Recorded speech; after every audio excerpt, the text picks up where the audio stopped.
Hello traders, welcome to another episode of the Traders Show. This is episode 6. I'm your interesting host, Ken. Why are you copying Caleb? Unique.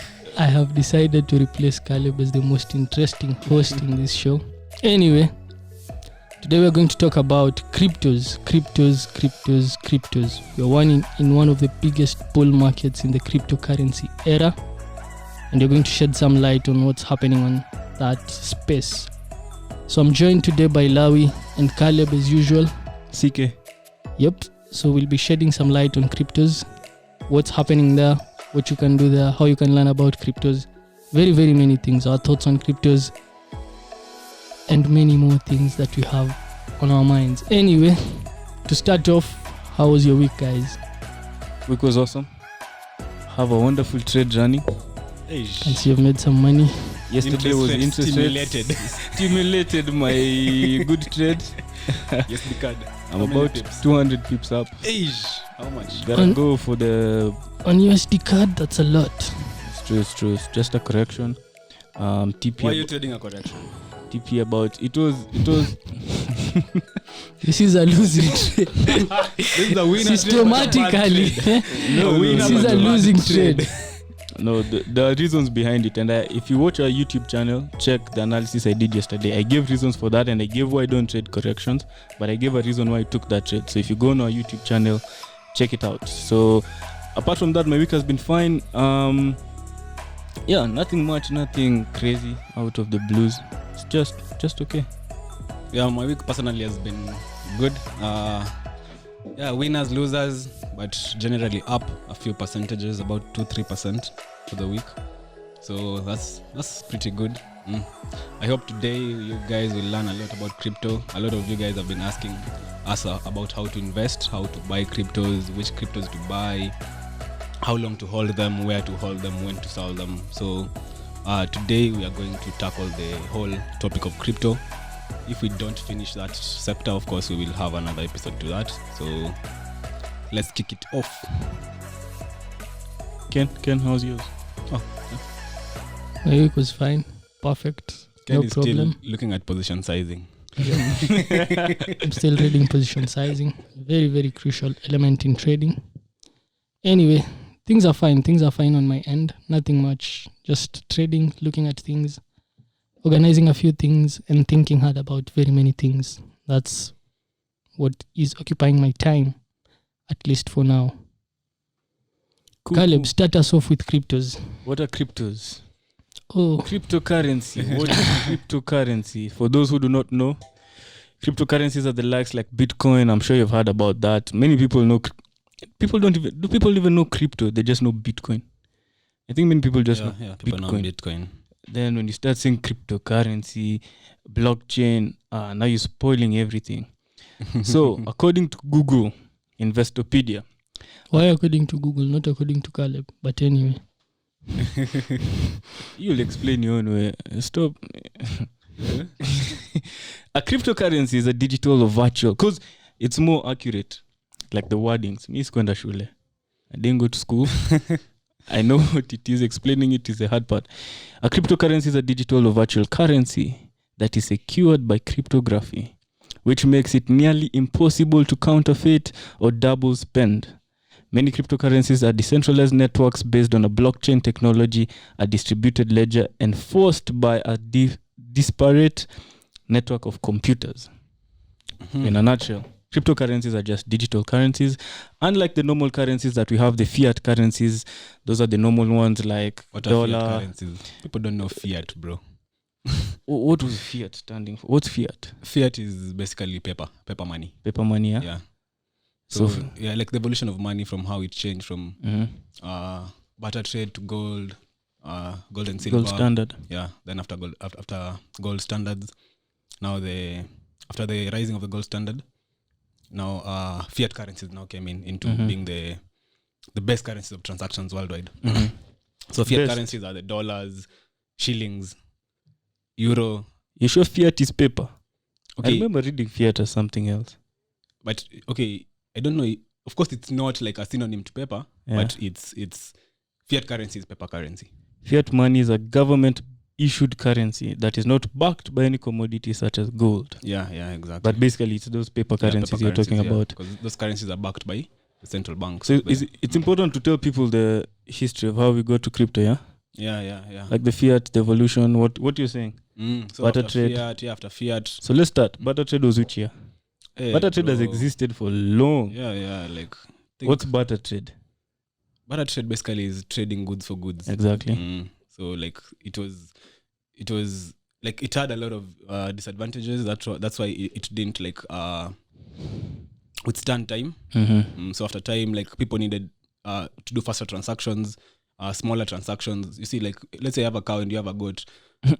You see, transacting that is so hard. We can't facilitate it easily unless we find someone else with like 10 goats. Exactly. Then you sell your cow to him. That was the disadvantage of barter trade. It was what we call coincidence of wants. Double coincidence of wants. Yeah. Where you have, like you're saying, a whole cow and someone has a goat, but you don't know how. There's no standard to measure that this number of goats, because they're not the same size, of course. The same size. Or if you have hens, a number of hens gives this. So that was like if you go to different places, people have different.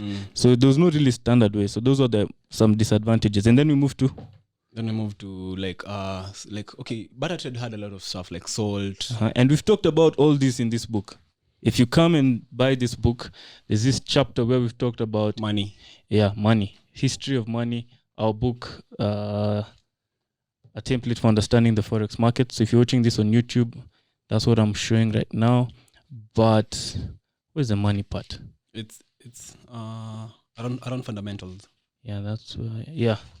So where is it? Yeah, here. So if you look at this, we've talked about money, history of money, depository notes, receipts, and all that. So we've talked about it. So you can purchase this book and get more information on that. We've talked a lot about it. You can get basic information. So you're saying what, Russ? So we moved to what? Then we moved to now gold and silver. Yeah, gold and silver. Yeah, gold and silver. I think until now they are the real currencies. Okay, not real currencies, but they're the real money. Yeah, exactly. Yeah, so there's a difference between money and currency. Yeah. Okay. So gold and silver, they're the real main money.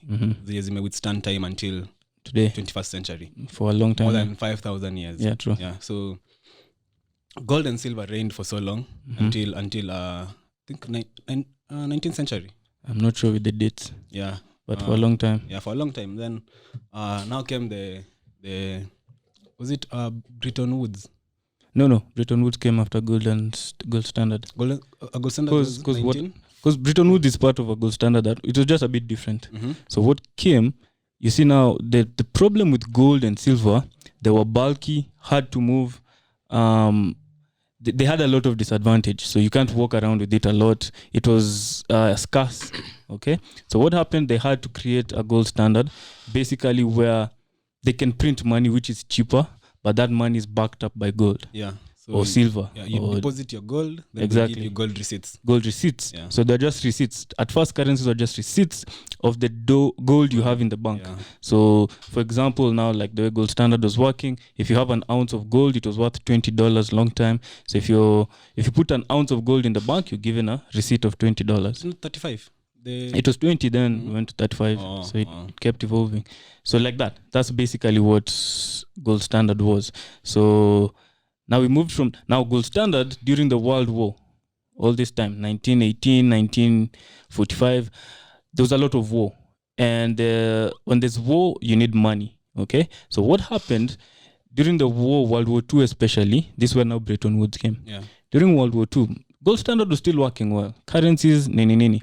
Now, US needed to print a lot more money to help finance the guys because the war mainly was at this side, Europe sides. Yeah, Europe. So there were guys coming to the US asking for cash so that they can finance the war.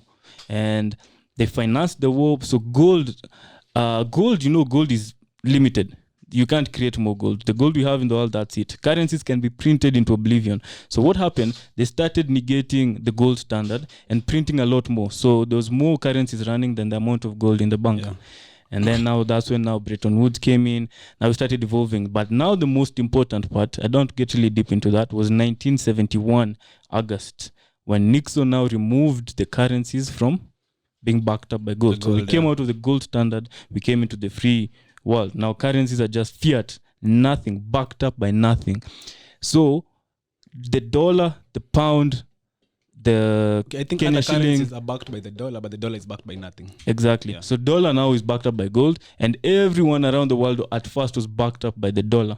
Okay, so we all had value, some sort of intrinsic value, but now we have no intrinsic value. And guys don't know, like $100 is just $100. That's why there's that graph. You remember that graph that shows how dollar was valuable till now? That century, that thing, though it goes down because of inflation and all that. So now it was useless. Okay, so now during that process, now see, governments can print money into oblivion. Everyone around the world, America, the government just has control of everything. Now that was bringing a problem, because if you can do that, then you can be corrupt. Now cryptocurrency now came in to help solve this problem. Okay, so crypto came when 2009. So if you want to know really about crypto, you can go do research and read a lot of books. Crypto actually started back in the 1990s. Yeah, during the tech booming. During tech boom. Yeah, tech boom. So guys were building on top of it. It's a nice history. If you go read it, it started a long time. What you're seeing now is just something that people have been building over the shoulders of others. So cryptocurrency, if you go look for DigiCash, or I don't know if it's DigiGold, guys started these things. DigiGold, yeah. eCash. Those guys were trying to solve this problem of fiat currencies which can be printed into oblivion, just making the rich richer and the poor poorer. And that centralization.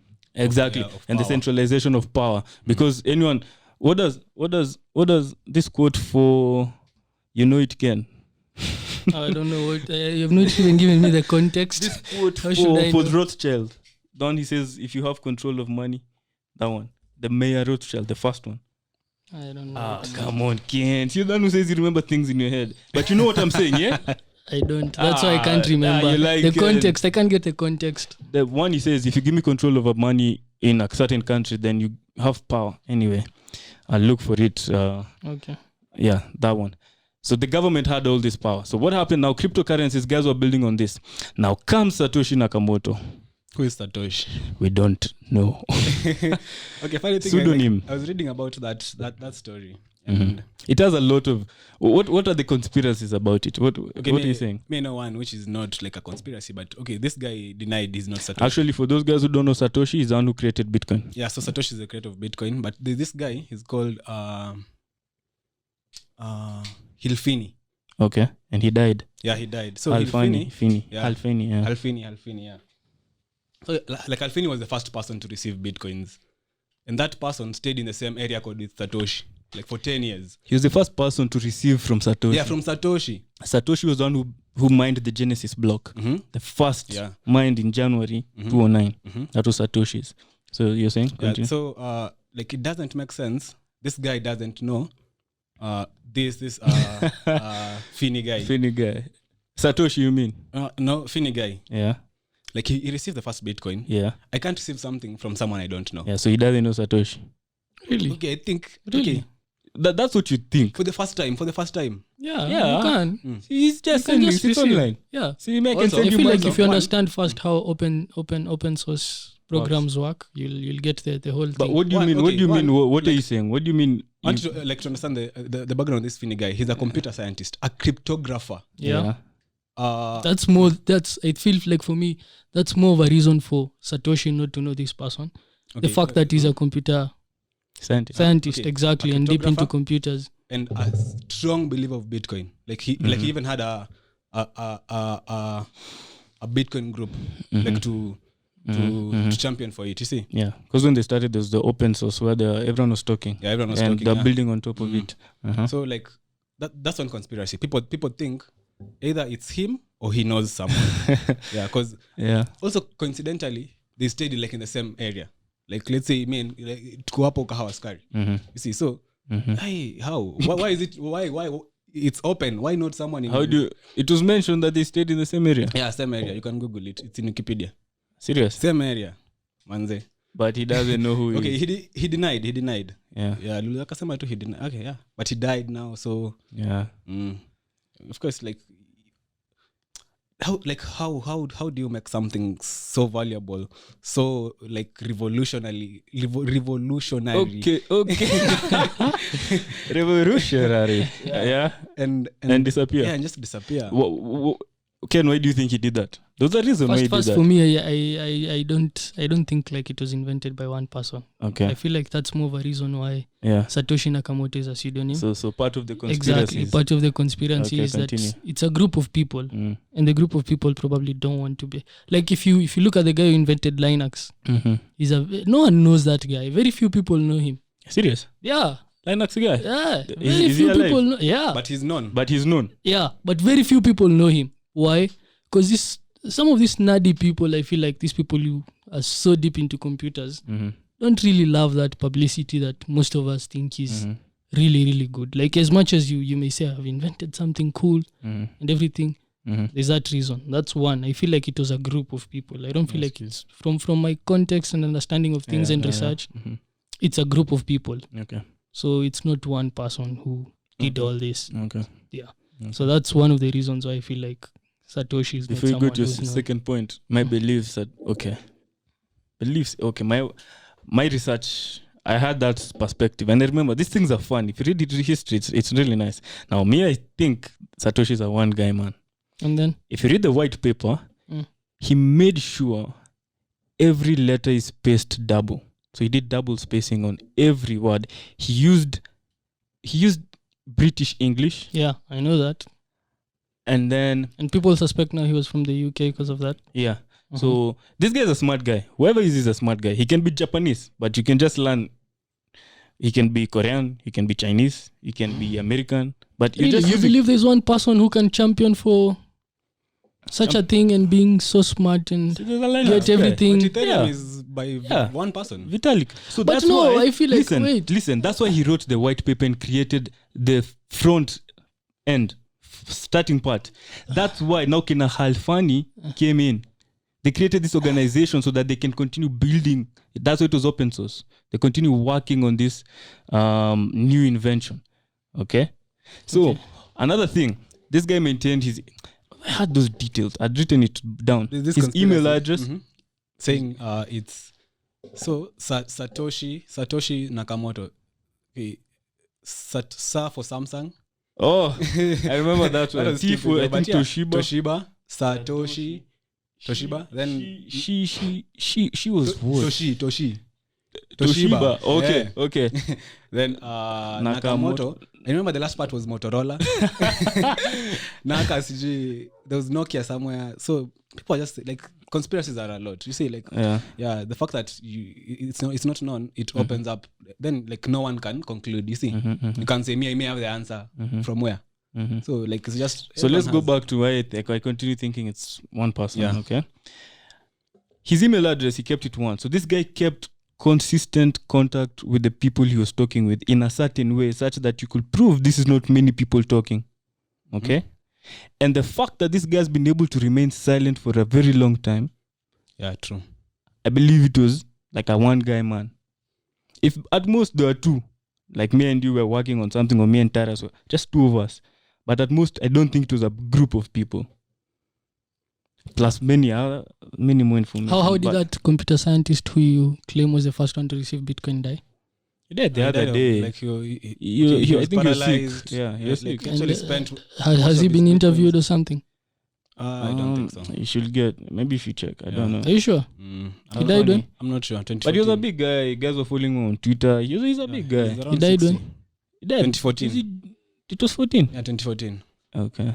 And then when people, all this time, no one was even interested in interviewing him. I think this Okay, guy was like, interested. he was I like, mean, he was in the public, yes, interviewed. but He wasn't hiding. He wasn't. He even denied. He was interviewed. He said, "Me, I'm not. I'm not Satoshi. Okay.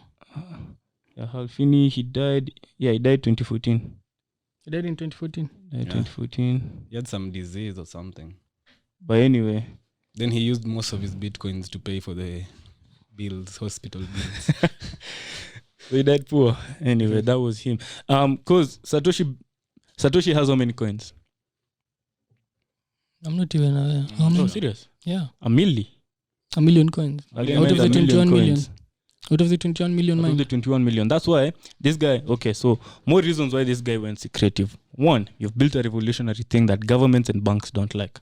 Because as we are saying, fiat currency is in control of those guys. So one of the main reasons why this person or this group of people went anonymous or went chini ya maji is because they want to, it could be a hard fight. It's like a hard fight for a single person to champion for.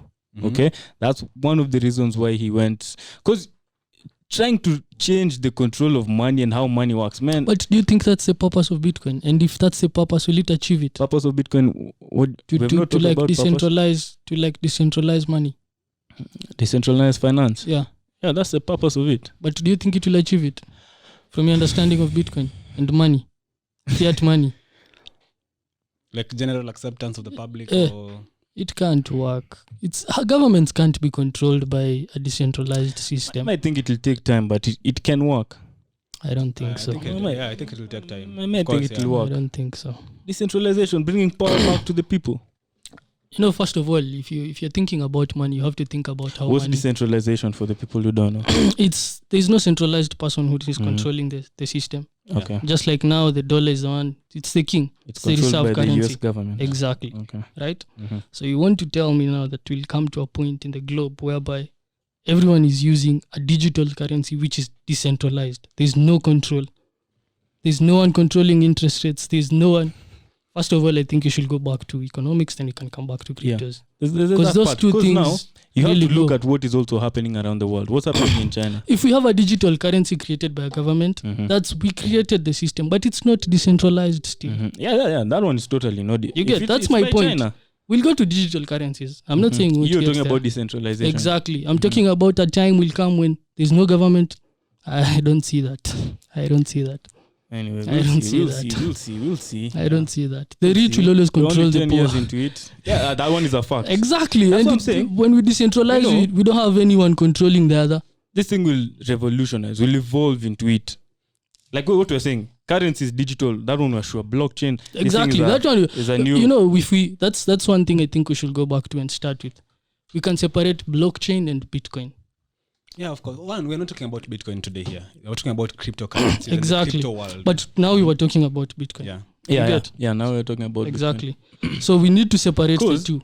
If you're talking about the blockchain technology, that's the revolutionary thing that will happen. That one is a must. We can't stop that from happening. But you're talking about Bitcoin being the currency adopted by the whole world. Even the people who are championing for that are not championing for that idea. Because what I don't think Bitcoin will be like the cryptocurrency for exactly. the world. Like the main nothing like one that. That thing is not even stable, so we can't use it as a currency and a payment system. Yep. Consistent one. Exactly. Maybe you've bought a car, you've bought something. Yeah. That story ended there. It's not publicly as in conventional mean now. Okay, now law. Now building on it, what we're going into, the digital currencies will have to evolve into that space. So Bitcoin, don't be surprised if Bitcoin one day in future will just slowly fade off. I also disagree with that. It can fade off. But I don't see it. I feel like it will be the digital gold. That's my outlook on it. It can be just like gold has not faded off. That one can't fade off, Kwanzaa. Exactly. And I feel like Bitcoin has better qualities than gold. In what way? First of all, there's liquidity. You get? In gold, there's no liquidity. Second of all, in gold, when there's a bull market, miners mine more gold. In Bitcoin, you can't do that. Whether there's a bull market or a bear market, you can't control the supply. So I feel like it has 3 on gold. It's not something that if you have gold, let's say you have physical gold in the United States, you can only sell it to the guy in the United States. You get? In Bitcoin, in the United States, I can in seconds sell it to someone in Kenya. True, of course. You get? Yeah. So if you understand the concept of how gold has worked, for Bitcoin replaces gold very, very well. Comes into that position and works very, very well. That one, so I don't feel like we'll get to a point where it will vanish. I feel like the 11 years which have already, it's like it's proving. More and more. Exactly. And the more institutions come into it, the more difficult it is for it to go under. That's my thinking on it. From that perspective. So you think it has a high potential to, let's say, take over, but still you believe it can't replace centralization? Exactly. I believe blockchain will replace the way money works. We'll Of get to course. that level. Yeah. Exactly. But I don't feel like Bitcoin will replace currencies and be the like the reserve currency or something. But what? Okay, you're giving out the points about Bitcoin being like the thing, the fastest way to transact. No. I've not said that. I've said Bitcoin relative to gold. Get me right. Even Bitcoin relative to money transfer. Which transfer? Bank. Let's say you want to transfer $1 million. Okay, like $1 million. But I feel like there are more coins now which are replacing Bitcoin and work better, like Ripple. Oh yeah. Okay, one. We're talking about like all this. Okay, let's talk about all these coins because we're talking about payments. So, like, do you believe that there's a time these coins, which are the fastest way to transact, still won't be the thing? Like, people are using it mainstream. No, I believe digital coins are the way. That's the future. But still, the dollars will be there, and they won't be overridden. No, the dollar and the euros. No, I feel like those ones will die off with time. Those ones have to die, bro. Yeah, those ones have will to die But you see now the thing is, And those ones will that's die what I'm off. saying. What Now are you you have to. championing when you're saying you have- you can't take it from the governments? Like governments can't. Exactly, because I believe a dollar will be a digital dollar. Exactly. Oh, That's so what I'm A saying. Chinese You need to yuan pay will be a attention digital yuan. to what is happening in China. Exactly. Oh, China yeah. for the Kenya past shilling will 5 be a years digital have shilling. been working for a cryptocurrency. That's it. And they came and released it the other day. Exactly. So now they're testing it to the people. Yeah. So we are sort of moving from physical cash to digital. digicash, but it's still centralized by the government. That one will that work. makes So- sense, yeah. That one will work. That one And I that do one, believe. you know why it's very important to pay attention to that? Is because guy, M-Pesa wanakujiwa. Anyway, when the government issues it, like what is happening in China, that thing is free. It's like me sending to you M-Pesa 100,000 for free. Yeah. So that's what this DigiCash is doing. Yeah. Okay. So in China, that's what they're doing. They're testing it. The only problem is, okay, we'll talk about it more later. It expires. I don't know if it's still the beta phase that they're testing so that they can see. The But I think currencies. the digital cash. Yeah, the digital I feel like currency. that's because of the I think it's still the testing test. phase. Yeah, the So it technology is expires. still. So I think yeah. they want people to use it and see how it's working. But it's free. You send 100,000, it's free. Yeah, It's just like me giving you 100 bob or giving you 100,000 cash. and you send Yeah, it. it's like so maybe if I give not for as in we're exchanging. You see, you're giving me something. I'm buying. You get my point? It's like I'm buying food from you. If I use M-Pesa, let's say I bought like a sofa for 100 Gs. If I use M-Pesa to pay, it'll charge me.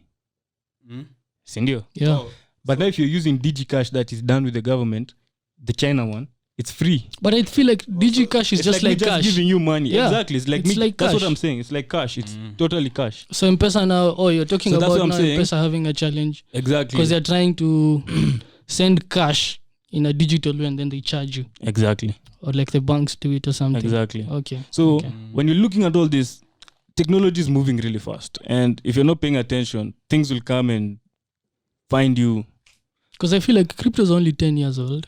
Not you think they are. Yeah. So if you look at the evolution of what has happened, What it has happened. in the last 10 years, you really need to be keen and smart around it. Do you for to believe understand. it's a necessary thing we need to go into? Cryptos? Like we need to, like, you know, the way they've been talking about, we've not had a change in the system for a very long time, monetary system. Yeah. So it's always been the gold standard moved to fiat. Fiat has been longest since 1970, and now it's what? About more than 50 years. 40. So That's the longest. Yeah, it's the longest. There's no been, okay, I don't know if, let me not say it's the longest. They've been barter trade. I'm sure those ones lasted a long time. Okay. There's no been evolution. Look, technology evolved. Money system did not evolve. So now the money system is catching up to how technology has evolved. You get? So it's a necessary shock to the system that is important and needs to happen at the moment. Yeah. So my question is, do you find it as a good thing that should happen? Yeah. Yeah. If you're moving online, I think everything should move online. If I can school online, if I can do everything online, why not send money online? There has to be a way that it can work and work well and be secure, be safe. Like it has to flow well. So I do believe it's very important. Like China, the reason China that I think they're the first ones to test is in China, WePay or what's the name? WeChat or something. WeChat. Yeah, and Alipay are the biggest payment systems, and most people actually just use scan QR codes and use this quite simple exactly technology to like pay for things. So for them, moving there is quite easy. Because these people that have transition. exactly that transition is because people are used to not having cash already. They just scan things and they pay. It's like M-Pesa in Kenya. I've met a few people who really don't have cash. Like they just say, I have M-Pesa. You can see like Matatus accepting M-Pesa. So we're evolving. Exactly. So we're evolving. The minute everyone gets access to a smartphone and the internet, we're done. Because everyone is online. I feel like you when you're old and me I'm old, everyone is online. Yeah. Because you won't decide like I'm getting old online. If they don't find cash, they'll never know there was some. Like us, we don't use barter trade. Exactly. Like it's totally forgotten. That's history. Yeah. Now, That's history. fiat, Kenya shillings will be history. Yeah. And another thing, the problem about currencies, fiat, is like what happened in Zimbabwe. Inflation went crazy overboard. That's super hyperinflation. Super hyperinflation. Hyperinflation. These guys printed money to oblivion. Just printing money. Of course, when there's a lot of cash running for the same amount of goods, it devalues. So these guys did it. Guy. There's a trillion. I actually saw a note of $1 trillion Zimbabwean dollars. Serious? Yeah. A trillion. Trillion Zimbabwean dollars. That's what, how much? I don't know, like 10K maybe. See, bro. Yeah, that's like 10K. A trillion too. Anyway. Yes, yeah. Anyway. So, I think we've talked that history nicely. How did you get to know about cryptos? So for me, I think I knew about Bitcoin sometime back in 2017. It was not a long time ago, actually. But what I regret was I didn't pay attention. I feel like that's a mistake I did. If I paid more attention. Someone introduced you? No. I was just listening to Bloomberg, I remember. I was still learning how to trade, quite new to it. Okay. And then Bitcoin makes new highs, trading at $1,700. Yeah. Wow, and it's on the news, it's everywhere. So I'm just looking at it, and I look at the chart, it's come down from about 400, 500. Now it's trading at about 1,700. I'm listening to some of the analysts there talking about it, some of the people who had the knowledge, and they're all talking about how this is a scam, this is speculation, this is tulip money again happening. And then I just didn't pay attention.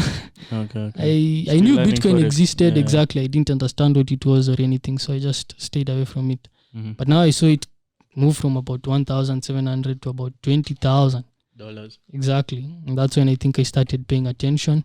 And you and Maliums were the ones who are very, very into them. Exactly. You're championing for us to look at them.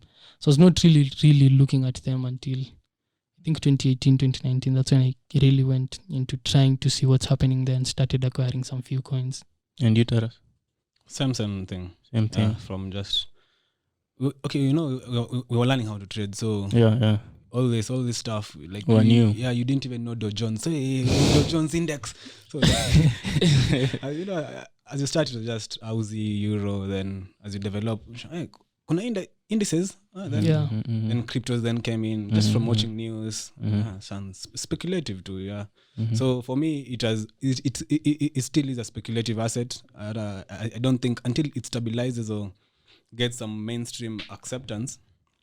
For me, it'll still remain as a speculative asset, a strong speculative asset, because I think it's the most volatile. Cryptos as a class or Bitcoin? Cryptos as a class, right? Cryptos until now, they are not very, very stable. Yeah, so I think I learned them in 2017. That 2017 first bull run. Everyone see irrational exuberance. Everyone was running there, trying to understand Bitcoin. So. And it happened in like 2 weeks.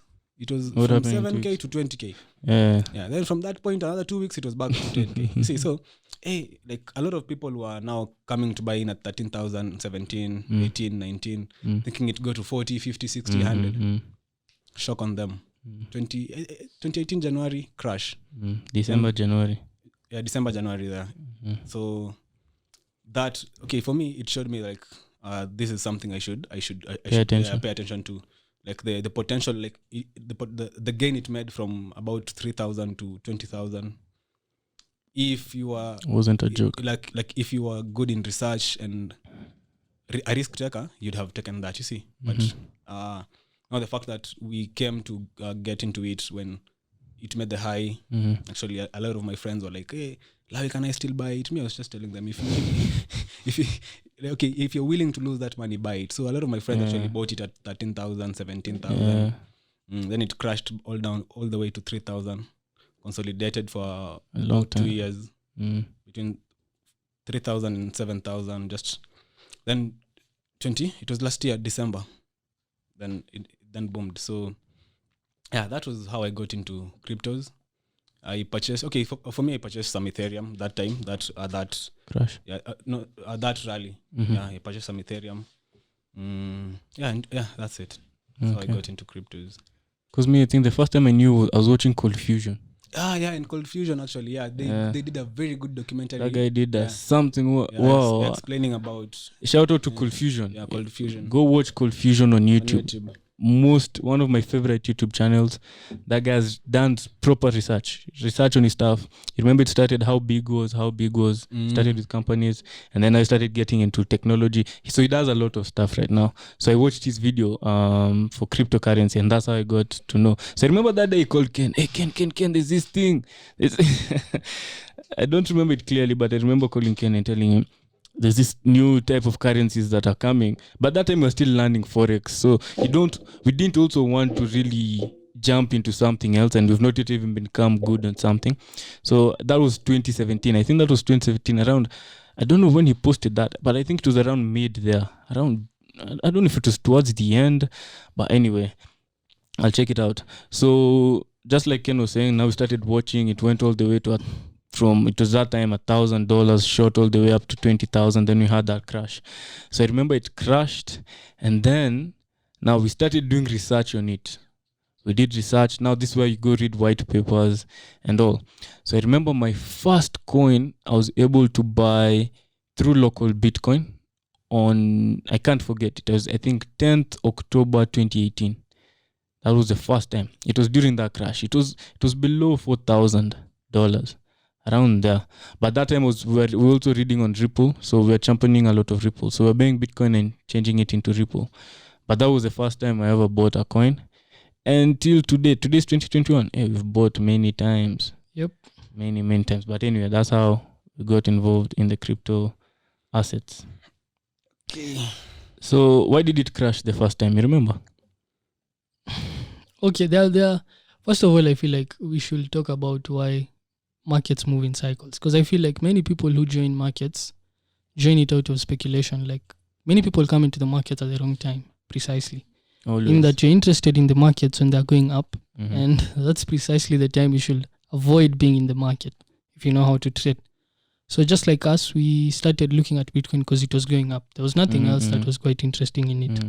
But if you look at the history of Bitcoin, I think from 2013 when it started, from 2009 it was invented, there was a lot How of much was it then? volatility. I think if you had $1, you'd buy 1390 coins. 1390. 1390 1,390 coins with $1. With $1 when it was launched. Yeah, okay. Historically. So it was Then cheap, it moved from $1, I think, to 10. From 10, I think I saw we went to 140 or something. There's a time we went and we fast. had deep corrections. We had a crash from 32. From 16 to 0.3. Exactly. We had a lot of volatility. It was actually 32. 32 then crashed To back 0. down. Yeah. So this crash are normal. Yeah. To 0. 0.3. Totally normal. Then now from from there 30s, we I went think, now. to 230 or something. After we crashed, now we went around to 50 there. Exactly, to 40 something. Yeah, I think I saw then something of the boom, sort, boom, boom. like 8 times. Collapse. Then you had another collapse, and then it just kept on doing the same So thing. it's normal. Moving the higher, cycles. exactly. Moving lower, moving higher, moving lower, moving higher, moving lower. But anyway, so in 2017, when you knew about it, the same happened. It was just a bull cycle coming to an end, And a speculative cycle. Then you get a catalyst and the markets go down. Just like this one will end. I feel like also this one will end sometime. Yeah, of course. Cycles always have to happen. Will end People again. will come by the wrong And that's time. one thing I actually wanted us to talk about. Like, let's talk about the normal market cycle and give examples of what really happens. Like, you can just use historically very many coins. Because I think anyone who makes less, if you're investing in cryptos and you don't 10x your money, the risk reward was shitty. It was very, very bad. Like, you basically didn't understand risk and reward. In such a volatile asset, you should, like Lavi said, it's a very volatile asset. So if you're trading volatile assets or investing in volatile assets, you need to 10x your money Mhm. if you're making the right decisions. So if I put in $1 million, I want to 10 make mil. 10 million in one cycle. Mhm. If I'm putting in 100,000, let me make 1 million. Mhm. 10x. Exactly. If it doesn't work that way, then I won't make any money. And to give you Mhm. examples, if you bought Bitcoin in the first cycle we talked about, 1,700, we rallied all the way to about 18,000, 19,000. That's about 10x, almost 20x actually, Mhm. depending on where you bought. Ethereum, the same.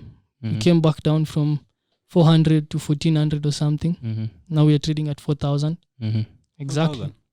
We Oh, yeah, were we trading topped at, we 4,000. topped at 4,000. 4,400, yeah. Exactly. Then went back down. Mhm. Ripple the same.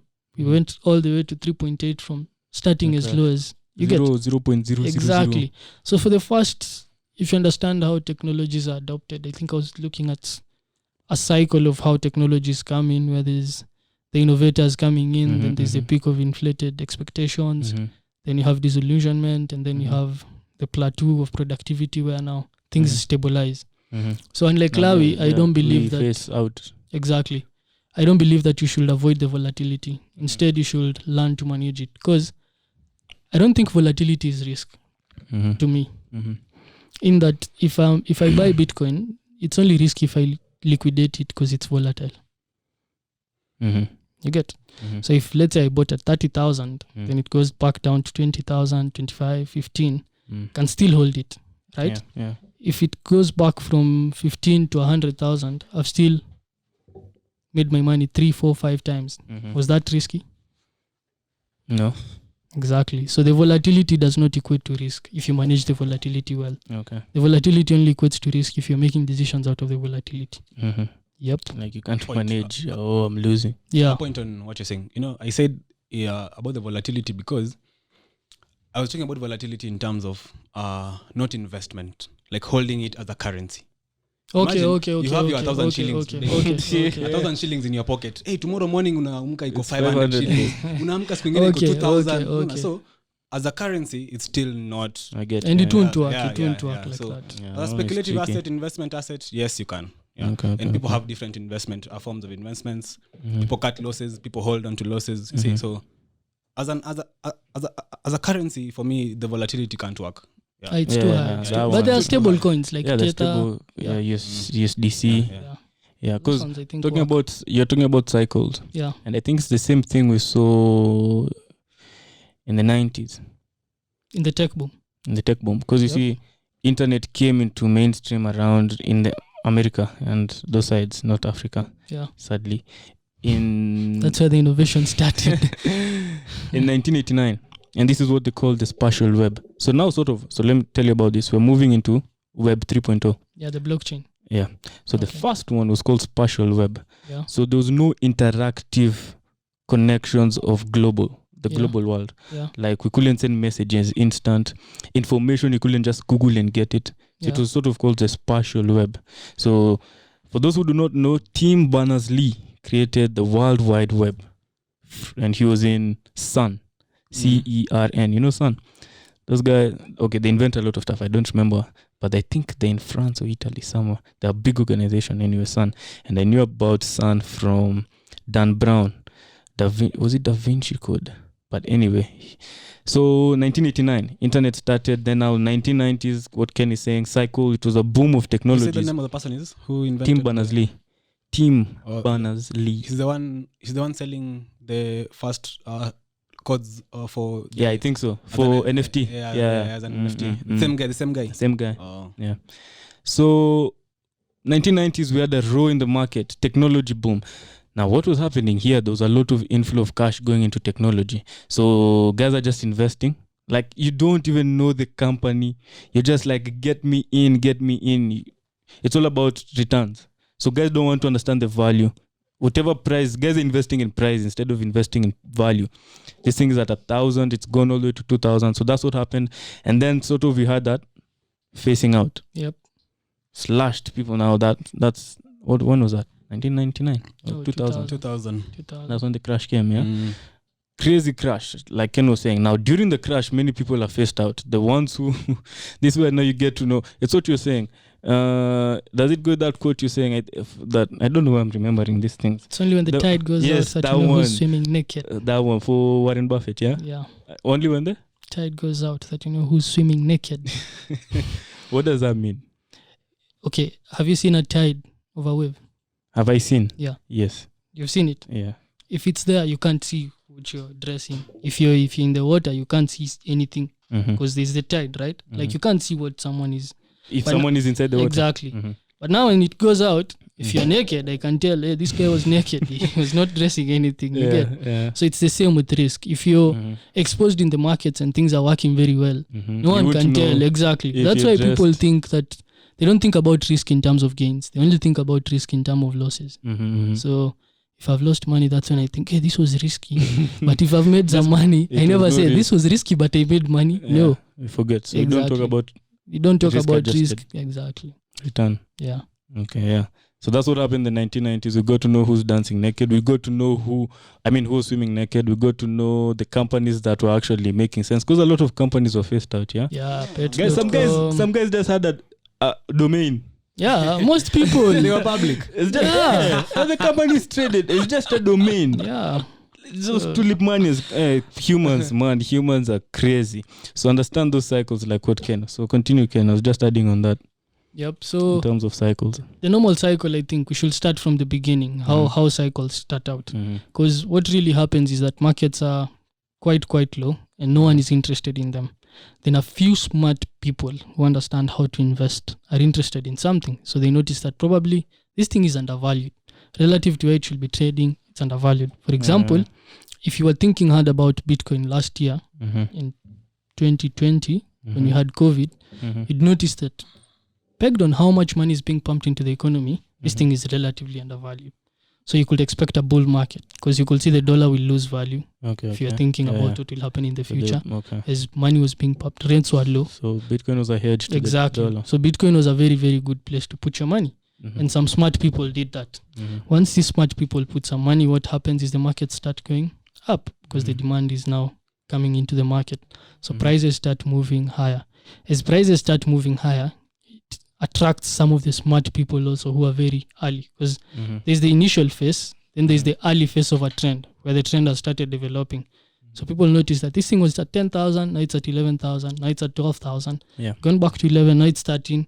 So it sparks your interest and you're interested. So you look at it and you start buying again. You decide, okay, probably I should come in at 13,000, place my stops this way, and I can target this price. If this and this can happen, maybe we'll see new highs. You get? So you start investing. Then they come, the majority, the people who don't really understand the trends, but they just don't want to miss on the money. The money aspect. Most of these people don't even think about the risk reward exactly. So they start coming into the market. This is the strongest phase of a bull market. If you use the Elliott wave theory, I think this is wave 3 or something. This way exactly. Everyone now knows this is the bull market. Strong. Exactly. Everyone knows this is a bull market, and I don't want to miss out on it. So people start buying. Exactly. Then you see a big move to the upside. And when the big move happens, some smart people also are very quick to notice. I've made some money and I shall be out. No cycle lasts forever.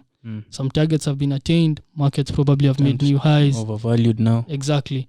Fundamentals are about to change. Let's say like yesterday we saw the Feds were about to do, they changed their rate hike from 2024 to 2023. Now that's a risk. If markets were valuing for 2024 rate hike, they have to correct to bring in a 2023 rate hike. So they're absorbing that. Exactly. So they have to absorb in that information. Some smart people who are always ahead of the others, some smart investors came out taking some profit from the market, right? And when these people take some profits, what happened? Markets correct again. Then there's the guy Lavi talked about. The guy who bought Bitcoin from 20 to 17. He decides this is again another chance for me to participate. This thing was at 20,000, now it's at 17,000. He doesn't think about it came from 1,000 to 20. He only thinks it came from 20 to 17,000. So he decides to buy. And then the worst happens. It goes to 15, 13, 10, probably even lower. That marks the beginning of another cycle.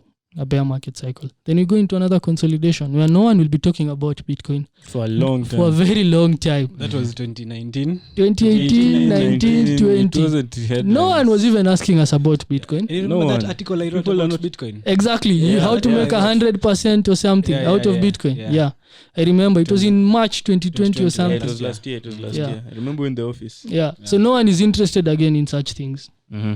Then that's the time to buy again. When no one is interested, just keep on buying. Keep on Mhm. buying, keep on buying. The cycle will repeat and repeat and repeat. Mm-hmm. Anyway, that's how a typical cycle works. Mm-hmm. But what people now I think we should go into, because I've described the cycle, is the factors that move these cycles, because they Mhm. just don't move. The smart investors who come in when it's not moving anywhere have some fundamental reasons. Like you Mhm. just don't buy an asset. Mm-hmm. You get, Mm-hmm. for example, last year, many people were expecting inflation to come in, Mm-hmm. and Bitcoin was one of the inflation hedges that you could Mhm. use. Apart from gold. Exactly. Yeah. Again, we expected the dollar to get weaker. True. So if the dollar was at 100 and Bitcoin was trading at 10,000, Yeah. there was no way the dollar would go to 90 and Bitcoin will still trade at 10,000. Yeah. So you also think about that. And that Fundamentally. exactly. So there are things driving the market. There are things driving the market. Mm-hmm. I think that's where we should now go into factors driving the cryptocurrencies market. Yeah, because one of them also. Last year we had halving. Halving, yeah. The halving. Exactly. So whatever. for those who don't know, halving is basically when Bitcoin. So it's sort of pre-programmed, such that it has an inflation control. Okay, so when we started off, I think when you were, this for miners. So if you're mining Bitcoin starting early off in the years, I think it started at what, 50. Yeah, I think it was 50. So if you mine Bitcoins, you get 50 as the reward, 50 Bitcoins. And then later on, now we started halving. So after a certain number of coins were minted or what is Mined. it? Mined. Yeah, after a certain number of coins were mined, it halved. So the reward was now 25. So they're sort of controlling how the inflation is working around Bitcoin and all that, such that we don't just print to oblivion. And then now from there, we went from 25 down to 12.5. Now, I think last year, we had 3 halvings. And I think last year, 2020, we went down to 12.5 down to 6.25. Mm-hmm. So that's where we are right now. So if you mine now, unlike long term when you could get 50 coins, now you're getting 6.25 mining. So that's one of the reasons now, one of the factors that's driving Bitcoin to go up. Another number thing I think that is driving the price of this is institutional investors. Adoption. So adoption by the institutional investors. Now, who are institutional investors? These are the big guys. These are the guys who are coming in with billions. And we cannot forget that these things work with supply and demand. Okay? So demand is high, supply is still the same. Of course, this thing is valuable. It'll appreciate in value. So don't forget that, basics. But now institutional investors coming to champion for something means there's something important on that. These guys not just put $1 billion in it for the sake of putting. They're not like us, just let me put $100, nimekelea ikiingia, sawa, if isipoingia. These guys are not thinking like that. These guys are putting in money because of certain reasons. So those are my 2 cents for that. In terms for of me, I driving think market. speculation and irrational exuberance also. Mm-hmm. That's a big factor, also pumping up the prices of cryptocurrencies. So I think it's the hype. There's the hype. Things like Dogecoin Okay. comes from hype of mainstream people like Elon Musk. So that's speculative. Yeah. Elon Musk says Dogecoin to the moon. Reddit gets crazy. Everyone is buying Bitcoin. Everyone is buying Doge. It will go up. So the Supply fact and that- demand, yeah. supply and demand. So the fact that there's too much hype now coming into the markets, and not even there's that smart money, the institutional investors. Then there's the dumb money also Okay, now, investing. so now you're talking about dumb money. Yeah, so those people who have not And done dumb money research, still makes market nani move. wengi. So with $100 now kwa billion people, inakuwa unaona inakuwa 10 billion. Nasonga. Inakuwa 100 billion kwanza. So that speculative aspect of cryptocurrencies, the fact that it's easy to purchase, easy to transact, like people are not doing research on the utilities of the tokens. For me, I think also like in as much as institutional investors have played a big role, also speculation. People are just like not trading it because of the value, because of the intrinsic value, but because of the price. You see, Someone wants Okay. it because it's hot. It's 4 And milli. this is where dumb money goes Yeah, wrong. yeah, exactly. Like sana nasikia kwanza hii kitu ilikuwa 1 milli, sasa iko 4 milli. And So, that's what yeah. was happening on Doge. So it's basically FOMO. Yeah, FOMO, fear of missing out. Everyone wants to be there Because people are making yeah, money. and Elon Musk is the richest man.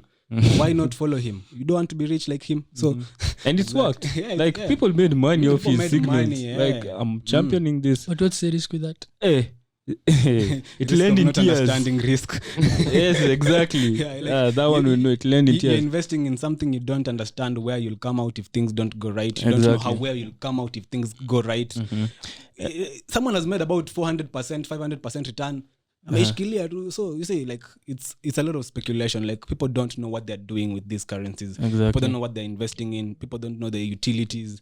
So Which yeah. is important. And I believe us, the way we've invested, we've done through understanding utility first, understanding the Bitcoin itself, understanding The risks. XRP, Ripple, the risks, Yeah. and then going into them. And like other people, because we get many people calling us, hey, Caleb, Ken, Taras, hey, Dogecoin imeenda. 10% bana. Tuweke wapi? Mbona imepanda? Polkadot? Let me tell you guys, as we started buying Bitcoin when it was at, I posted it on my IG. Go check it on IG. We kept talking with Ken in the house. You remember Ken? We're talking about cryptos that time. No one was asking. Did people ask us? No one cares. No one. Zero. We started buying. So we used a nice strategy. So we've done research. So we're still on the cycles. I'm not gone. Yeah. Okay. So we did the research on Bitcoin, read the white paper, understand it a bit, and then go through. So there's a cycle, what Ken was talking about. So there's this cycle that moves, and it was just, we can't say it was really a smart idea, but it was just an idea. So markets, the way if you look at history, the way it started since 2009, the way the prices went. When it was going in a bull market, when it crashes, unlike this other stuff like indexes and all, cryptocurrencies have a tendency of crashing more than 75% in a crash. Because of the volatility. Because of the volatility, what Ken and Taras were talking about. So this thing fell about, so it has a, on average, I remember I was writing that, on average, they fall about 85%. When we started buying crypto, it had fallen, because if it went all the way to 20K, yeah, $20K dollars, Yeah. dropped all the way to 3,000, that's about 85% loss. Yeah. So these are discounted prices. It's like walking to a shop and finding a 80% sale on quality stuff. So when seeing that, we're like, okay, this is a good region to buy. Luckily for us, this market remained below 5,000. So anything below 5,000, we're buying 75% discounted prices. So during that whole time, now we incorporated another strategy called dollar cost averaging, yeah?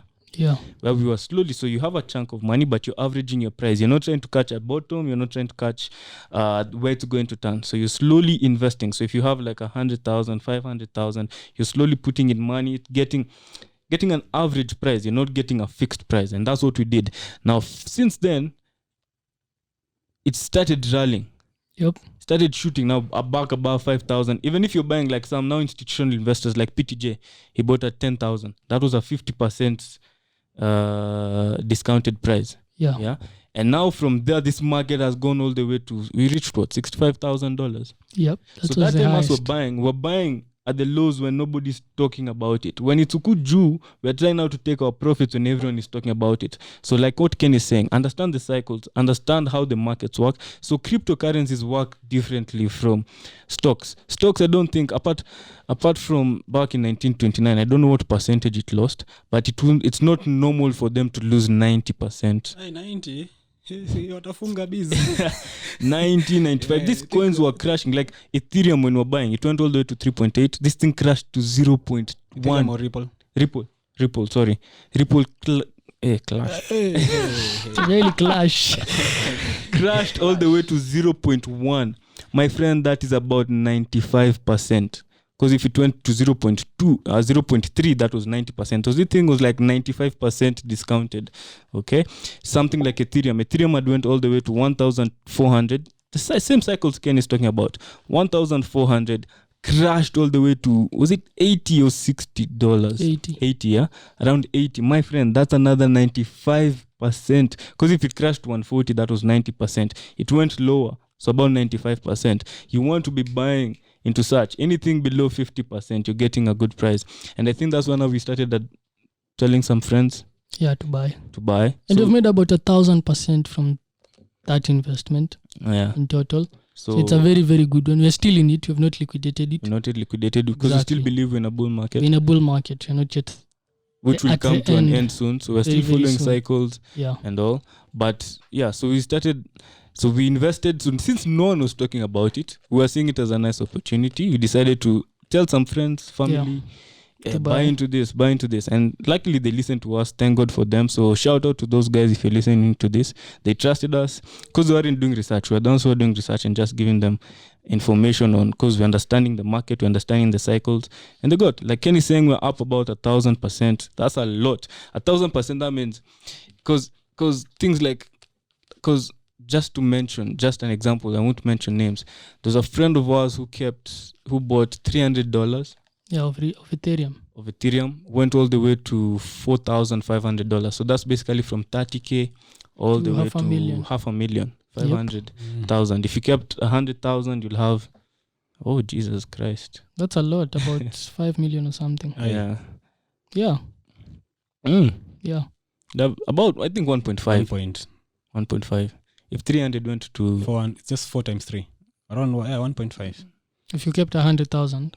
Okay. at that time, because About that time, 15x again. yeah. Okay. So anyway, we're still in these investments, but I was just catching up on what Ken was talking about on the cycles. So understand cycles and then invest, but don't only understand cycles, like understand what is driving them, understand the utility. Like that's what we're doing with Ripple. Ripple Yep. is here to do what?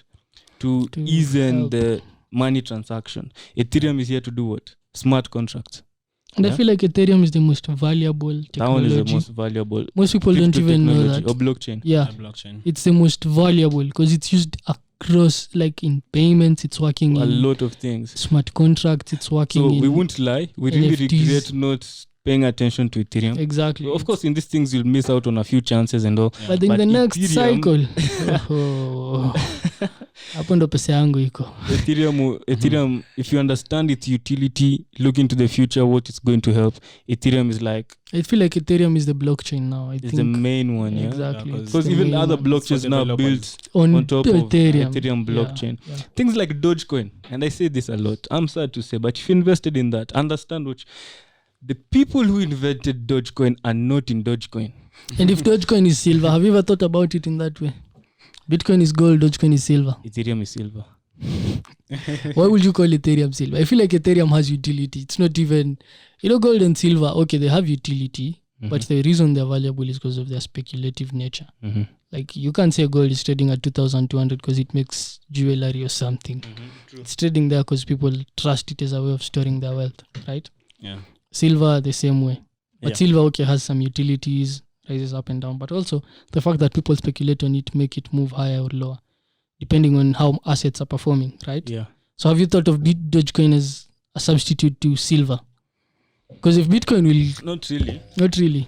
I've never Okay. thought of it that way. Mhm. Because reading, why were you thinking that? What's your thought of that? I don't have very many good reasons for that. I'm just thinking. Okay, It's okay. just a Just a thought, a thought. random thought, yeah. Okay, I've I've personally not never done thought of that. research 'Cause from I that did- perspective. I did the reading on the Dogecoin and how it White all paper. came. Not really the white paper, but Mhm. more of the history behind it. So Mhm. this guy is Mike Novogratz, Yeah, Galaxy Digital. yeah. So they posted now an article on that. So I went to read it. Okay. Yeah, so that's where he explained this story of the founders who started it as a meme to Bitcoin. Yeah. So it was just like a sort of a parody or something. It's like me, let's say we are coders, and this thing just comes and you're like, let's just create something for fun. And does it have... because you told me it's a fork of Bitcoin, right? Yeah, so how Dogecoin is, now this is understanding forks. So Bitcoin forked Litecoin. Mhm. Litecoin forked Junkcoin. Junkcoin forked Lucky Coin. Uh-huh. Yeah, Lucky, it's then Doge. Lucky Coin. And then Doge. Okay. So it's let's not get deep into that, the forking and all that. That's but the it's, technology aspect of it. exactly. So it's just a byproduct of Very many other things. many other things. So yeah, that's how Dogecoin basically came. So these guys, I think, found it, and that's what they're championing. So when they started it as a meme. Yeah. Then later on, they started it they started using it as a fundraiser. So just helping guys, it's just some nice guys who are just working on this. And then now guys started adopting it. You know, fundraising now, okay, so you're raising some coins so that you can get the dollars, then now we fundraise for summer. So people were buying it for exchange of that. Now people started coming into this thing and started adopting it.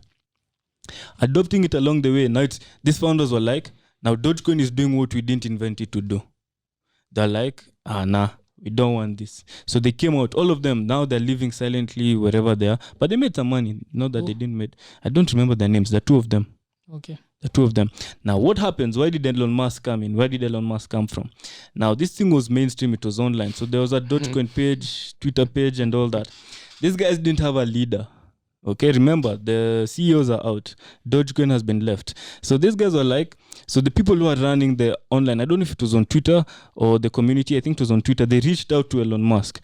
They're like, Elon Musk, you're the technology guy and all. We don't have a leader for Dogecoin. Like, we need someone to steer us and take us somewhere.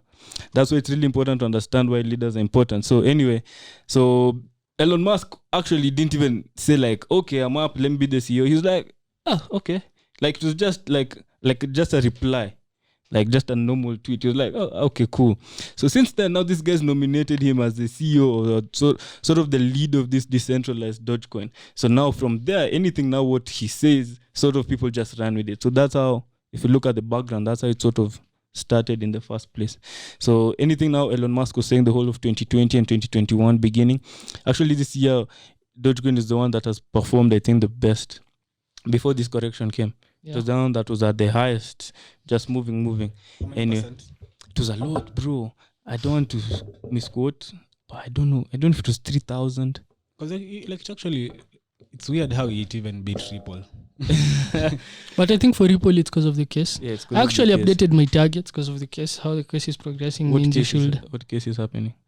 The Ripple are being attacked by the SEC. Why? For issuing some public coins in some sort of an ICO or something, which they shouldn't be doing. So now the SEC was saying they're using it more of a security rather than a cryptocurrency. Yep. But anyway, the case is, I think, to the favor of Ripple. But now the fact that, because when I'm thinking about cryptos, unlike very many people, I don't think about this as a separate entity from the financial markets. I think of them as an asset class in the financial markets, and I don't believe you can... Wait. The guys who think that? Yeah. Like opposite what you're saying? Yeah, they think it's a separate asset. It will work in its own way. I don't know. Okay, that's their world. Yeah. That's why I think differently. So I think any change in the fundamentals will result in a change in crypto prices. For example, right now, just by the Feds pointing out, you can also see cryptos going down. Like we saw some collapses yesterday. Bitcoin went lower to trade at 38,000 or something from about 40,000 and something. Ripple also went lower to trade about 80 or something. Yeah. So that tells me that I should probably think hard about what's about to come out of that sector in the next few weeks or months, the crypto sector. But you can't separate the law of economics from what's happening in the crypto asset class, unless you're betting on these things long term. If you're not speculating on them, you've decided you have $1 million shillings somewhere, you don't need this money, and you can put it somewhere for a period of about 15, 20 years.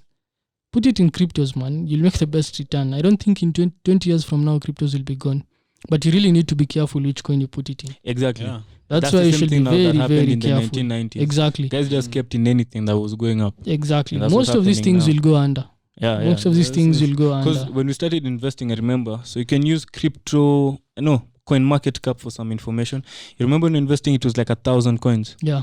Altcoins, now other coins. Now there are 10,000 altcoins, right? Altcoins. Yeah. Imagine it's like 10,000 companies just started off in the past 2 years. People just. But I feel like first of all, there's a big opportunity in the blockchain crypto sector. Not even in the terms of investing. Because now that moves us out of even cryptocurrencies. Exactly. Now we're moving into technological. It's not exactly. It's not even about the aspect of making money and not that aspect. We're talking about crypto experts. Like I've seen people who can code on blockchain. They're very, very valuable. And this is just the beginning of blockchain. This is the beginning. Exactly. So that's what I think. Python. I'm not I sure. don't know. I won't yeah. go into the Because technology. I think that's what Gary Vee said. There's been a bubble of cryptos. Mm-hmm. So now, this decade, maybe you can see now, or let's not say a bubble, a bull run. Now this decade, you can see a bull run of blockchain. Yeah. So also me, that's Blockchain where technology. my interest in is. Right now, I'm The interested in technology understanding exactly the technology itself, how it really works. And I think there's a very good book on that by Dan Tapscott. It's not a book focused on cryptos or anything. It's a book on blockchain, like how blockchain will revolutionize everything. Yeah.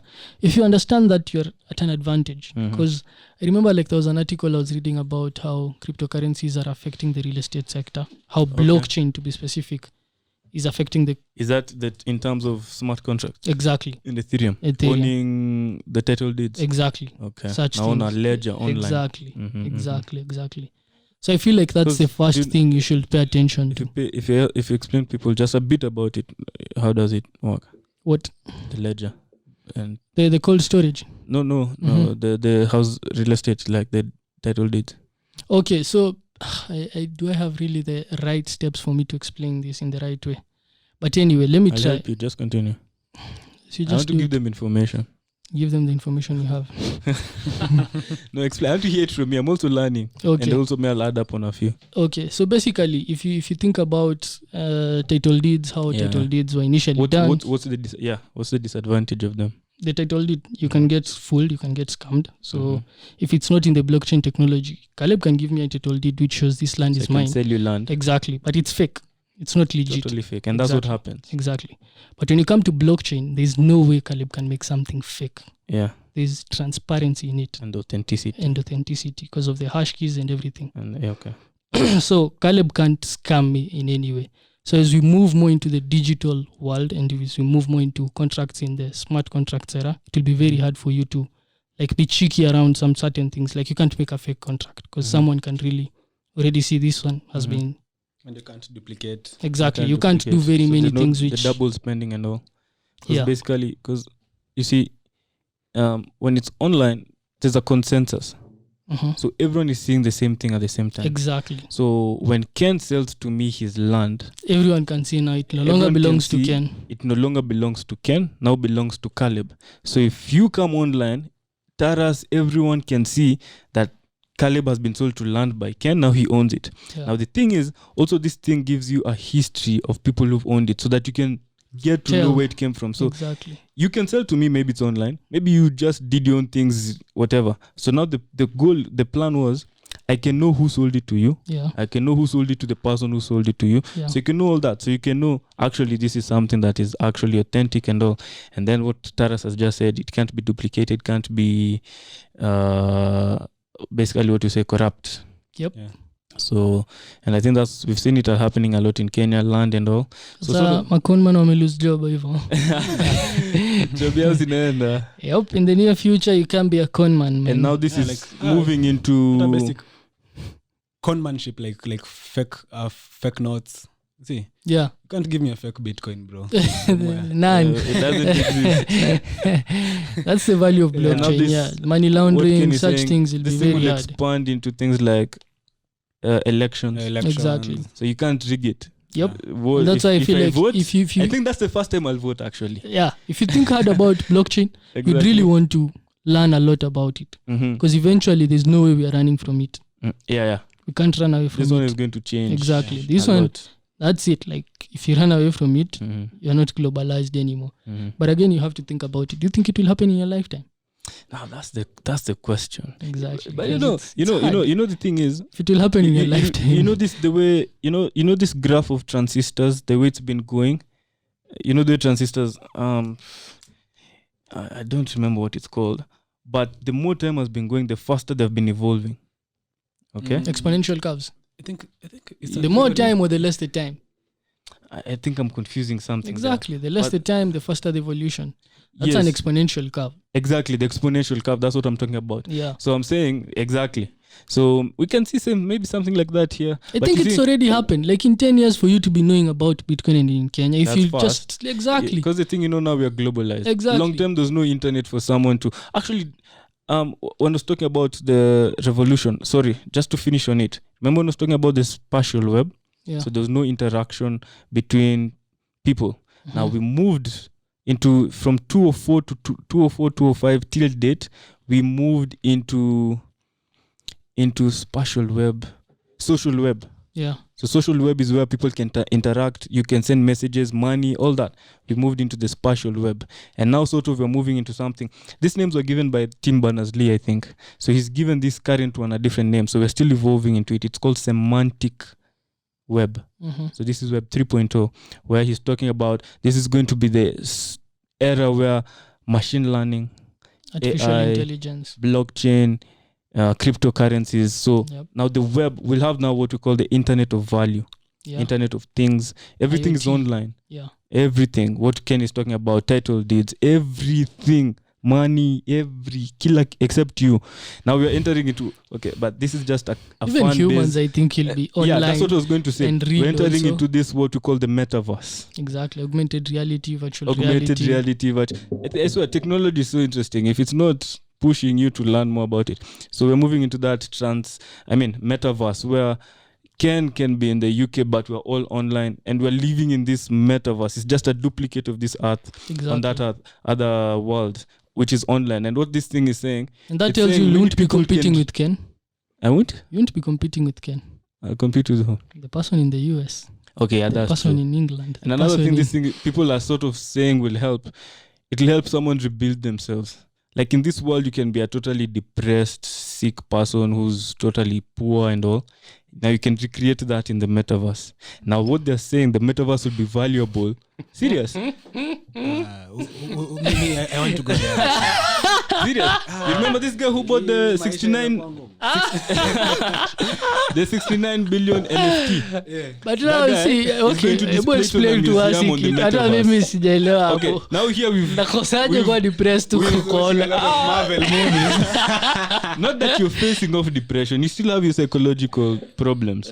Yeah, but if maybe, let's say for example, think of it this way: you're depressed because you lost maybe a whole company. Now it's very hard for you to rebuild that. Now go rebuild it on the metaverse. Wow. It'll be easier. I'm not saying it will be easy. I don't know how it works. Customers who go easy, wanakuja tu.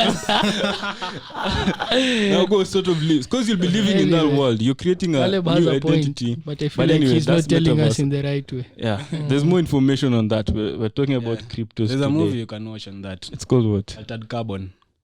Altered Carbon is really interesting. It was a series. It's a series. And if you look Netflix at those things, by those sci-fi movies, you know, most technological people talk about those sci-fi movies being like a reinvention happening in real life that was already depicted in some of those movies. So it's true. If you watch some of those movies, you'll get because if the you watch picture some behind movies, what's coming. Because those movies are created by creatives, and it's just innovations, thoughts. You see, like Ideas. exactly. So those ideas can actually be actualized if someone works on them. They can be fictional, but if you work on them, you can make them. at first they're fictional, then they become Yeah, reality. then they become reality. Yeah. Yeah. So yeah. So Let's talk about bubbles. Yep. Crypto bubbles. now we're this the end part of the cycle. Yeah. Where The it bubble. bursts. Irrational And you know now the risk exuberance. is, I remember what Lawi said, like, first of all, if you're investing and you don't know where you'll come out, whether you're making money or losing money, you have lost. You're out of the game. You're out of the game, because even if you make money, you won't know when to liquidate. Even if you liquidate, you won't know when to get back into the market. Basically, if you're not skillful in trading, you lose money. It's a zero-sum game for you. You first need to learn how to invest, how to make decisions in the market, how to speculate. That's the right word. Exactly. If you can't learn how to speculate, trust a speculator to make the money for you. Yeah. And in the future, we'll have digital. Not in the future. We actually have hedge funds which are just focused on cryptos. Yeah. Yeah, very many. Like there's one by, I saw some guy called David Brookman. You know that guy? David? Brookman or something. It's Sam Brookman. I'm not sure. He's a 28-year-old from MIT. He's the owner of FTX. It's a crypto exchange. He's worth about $10 billion. He has a quant fund managing about $3 billion just trading crypto. And The it's guy quants. himself is worth 10 billion. Yeah. Na kona fund ya 3 billion. Yeah. Kwani si Akona 4 companies. Akona FTX, akona quant fund, akona. He doesn't sleep. I was watching an interview about the guy. Anyway, so the point was, the hedge funds What's his already. name again? Sam Brookman. You would try looking for that. Sam Brookman. Yeah. Sam Brookman. I'm not sure, but I think it's Sam. Yeah, Sam was there. Mm-hmm. Now I don't know about it. You can look at the founder of FTX or something. Is someone like that? Look for founder of FTX, a crypto exchange or something. It's a crypto exchange. Anyway, so there are crypto funds already. Yeah. Just like we have one already. We are managing money in cryptos as an asset class. We're to get to this point. We'll get to this guy. You know him? Some Bankman. Oh, yeah, Bankman. Fried. Exactly. There's this part we are going to talk about important people to watch. Yeah, so I have he's one of them. Yeah. Exactly. We'll get to that. So he was also quite interesting to me. He has a very, very funny... He's the richest guy in cryptos. Yeah. He's ahead of Novagats and all these people. Hey, this guy is 8.7 billion. Yeah, I know. About 10 billion. Yeah, but he has 4 companies, Okay, let me not. Yeah, he has 4 companies. 4 companies at 28 years. He's young. He's 29 actually year now. old or something. 29, yeah. 1992. So 29-year-olds, what are you doing with your life? Anyway. Acha kukompea watu. Utapea watu stress huko. Mtu hata ajui anataka kufanya na maisha yake. Unaomba story ya some Bankman. These are exceptional people. True. Anyway, so yeah, there'll be crypto funds, and if you don't know how to invest, like, first of all, let's talk about the risk. And that's what I was basically talking about. Once you're making an investment, you normally think about 2 things. How much risk am I taking? Mm-hmm. And how much will I get if this thing works out? Yeah, exactly. Potential return. So if you think about those 2 things, then you need to think about where will I get out if this thing doesn't work out as I expect? And where will I get out if it works out as I expect? Because most people who are investing in cryptos don't have a clear idea on how they'll make these 2 critical decisions. Yeah. Both in terms of losses and in terms of wins. That's where you get to being emotional and reactive to what the markets are doing. It's going up, championing for it to keep on going up. You don't have a target. You're just in. And also that comes from not thinking long term. Yeah, true. If you're thinking long term about markets and cryptos, the best thing I think for me I'd advise you is 1, focus on learning it, and 2, understand cycles. If you understand those 2 things, you've increased the probabilities of you making money out of cryptos. Mm-hmm. If you've not understood those 2 things, you're gambling, and a gambler in the market will soon give his money to the intelligent speculator. So dumb money to smart money. Yep, I think we can. And I think that's now what Taras was saying. That this is where now we see the bubbles. Yeah. Because this is where dumb money is participating. And dumb money people also make money. What does George Soros say about them? When you see a bubble, I will not avoid it. I will add fire. I will add fuel to the fire. Yeah, because I will not avoid it. Exactly. But in a smart way. In a smart way. Because I feel like, if you came into Doge at 10, you'd 7x your money. Because it went to 75 or something. 0.7 cents, yeah. Mm-hmm. I'm talking about 70 shillings, cents. Yeah. You'd 7x your money at 10 cents. Yeah, exactly. So the smart investor, it was even less than that angel who smart people will miss out. You missed out. Exactly. But anyway, in the long run, the money goes to the smart guy, obviously. In the long term. Yeah, in the long term. So dance while the music is playing. And the people who could not hear the music were amazed by those who are dancing. Dancing, making our money. Exactly. You can't hear the music, so you're surprised. Why are you dancing, guys? But anyway, it's because you can't hear the music. So don't be the guy who can't hear the music. Yep. Pay attention. So so those bubbles come and go. And I think it's important to understand the history of bubbles, like how bubbles happen. You want to show them? Start with South Sea, John Lowe. Mississippi. John Lowe's story was really nice. That guy was smart. Mm-hmm. He was not smart, man. That's not the definition. That's not smart, bro. That's what smart. Okay, being smart. Not wise. Smart. Okay, we can define the two. Maybe not wise, but smart. Bro, for someone to fool you. But did that guy know he was fooling you? This guy fooled the world. That's the question. Like, did he know that he was fooling you? Let's first talk about John Lowe. Let's give the context of John Lowe. So who was John Lowe? What did he do? And certain things, because people don't know him. My history suck, but you tell them. You have a good memory. Maybe my memory is, but John Lowe. Continue, anyway, I'll add on it. John Lowe. I'll add the action parts. Okay, just like Ponzi. Okay, there was the guy called Charles Ponzi. Who created Ponzi? He created Ponzi schemes, right? So he created like He is. That scheme was named after him. After creating Anyway, the first exactly. He Ponzi. created the first Ponzi. That's basically it. But anyway, John Law research him, Charles Ponzi. John Law was a guy who was very, very smart, like you guys just said. So He was where? France. yeah, so he was in France, and then he went to England. So he was in France. He started a bubble. He took off. The bubble took off, but he was not there. So he went to England, and when he was in England, he could see the good things happening in France. And he decided, he decided, let me be smart again. Now France is booming. Everyone is making money. They're wealthy people. Why can't I replicate this in England? I'm just in England. I'm a poor person. Why can't I do this? So he approaches the king in England, tells the king, you know what, you're struggling. So England had just come from World War, and they're really, really struggling.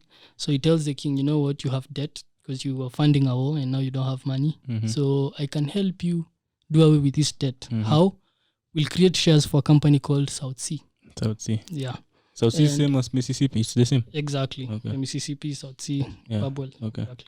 So we'll create shares, and these shares will be trading at this level. And any person who buys, it's like he's giving debt to the government or something of the sort. Giving money. Exactly, it's like loaning the government or something. Now, what John Law didn't think about was where will he get the money to pay back these people? Because the only way it would work was if these shares kept on going higher. Exactly. And initially, it started working. So people would buy at 3, the thing would go to 5. The king himself bought 100,000 on the day of the launch. Government. Exactly. He bought 100,000 and the thing started going up. Isaac Newton just watched this. He thought about it. He was out of it. He first said, this is madness. It can't work. Because there's no way you're making money out of it. You're not Newton. investing. Yeah. The scientist. Yeah. So it's like, economist. I'm not going to get into this. But now you saw people making real money. And he decided, Adam is backing you. But I'm ingenious. I'm ingenious. Hapa ni kumake pesa. So I need to get in. So he invested 7,000 into the scheme. That time. That's a lot. And 7,000 went into 28,000. And he decided, I've made enough, let me get out. He got out. Things kept on going high. I decided, I'm going to get back in again. Okay, so greediness now. Exactly, he got back in at 28,000. Anyway, the problem came in when now there was no one to buy more shares because the thing had already gone way, way further. And people started thinking now about, okay, we are buying these things. Where is this guy getting the money to pay us? When this thing come to an end? And we had the first sell-off. I think we had like 3 sell-offs by the way. And the first one, he pumped it higher again by doing, I'm not really sure what he did, but he pumped it higher again. There was a second one, he pumped it higher, but the third one now couldn't work. So the thing went, exactly. The thing went to 0. 5. Yeah. That was the first bubble. I don't know if it was the first one. It came before the tulip one or Tulip after was the first. tulip. Tulip was earlier. Yeah, tulip was earlier. Yeah. Tulip was earlier. So that was sort of a bubble. And so John Law became a very poor man. It had globalized actually. Remember, it had also figured America. Yeah, Mississippi. Americans Where's were buying. Mississippi? South. I'm not sure. Wait, let me confirm. That's why it had both names. South Sea and Mississippi. I think Mississippi is in US. Yeah, it is in US. Yeah, it went, southern eastern region of. You remember this South Sea? It was in Mississippi. Oh, South Sea. That's where it came from. Exactly. Okay. Figured mpaka wa states. US huko. So this guy's globalizing this scheme. Yeah, but he was smart. He was a smart man. And he became so poor. People wanted to kill him. Yeah, I remember now he was running away. He died a poor man. It ended in wealthy, tears. he died a poor man. But anyway, that's the definition of a bubble. A bubble basically happens when people stop looking at value and they start investing with the aim of making higher.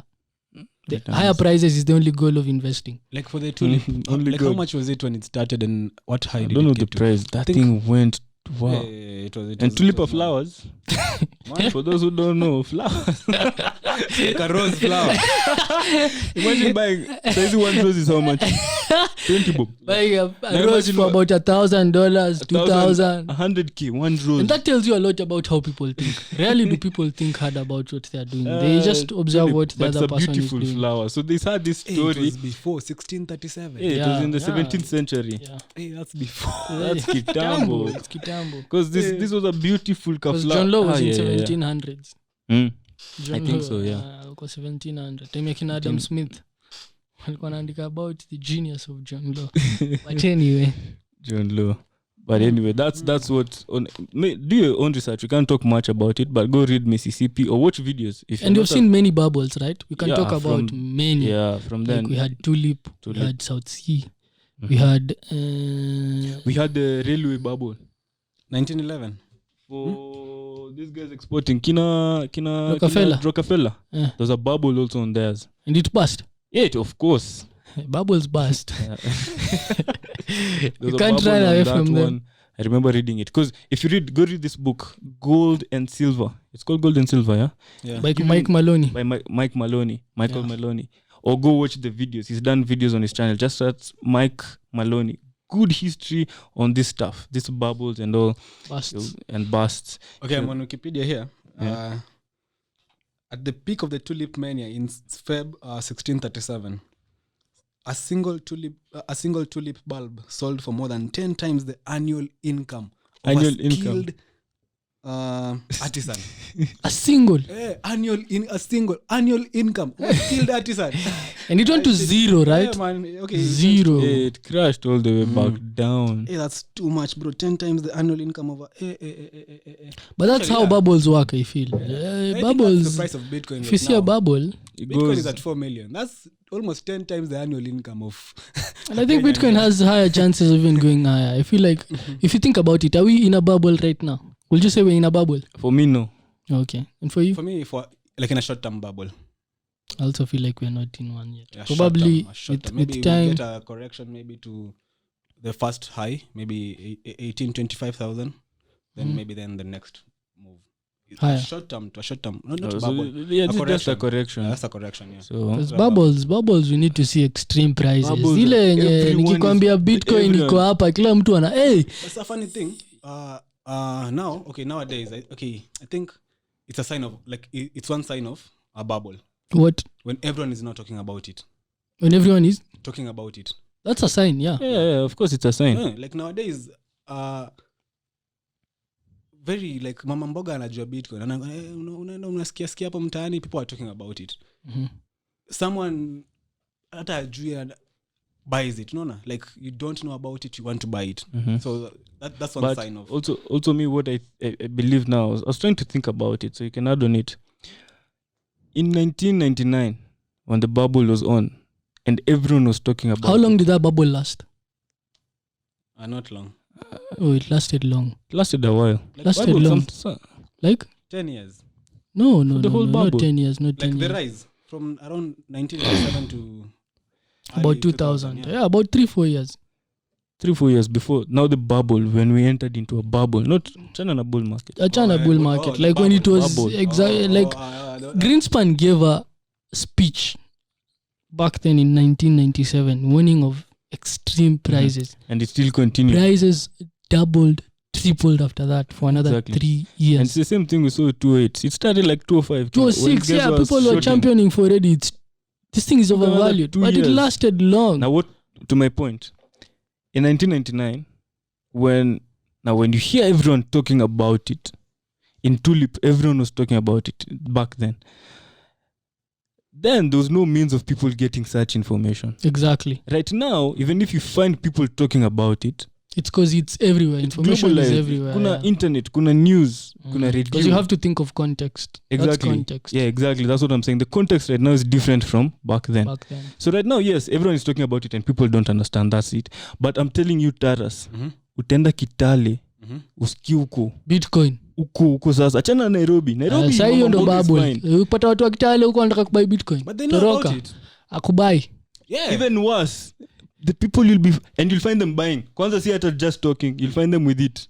May have a friend in Kitale.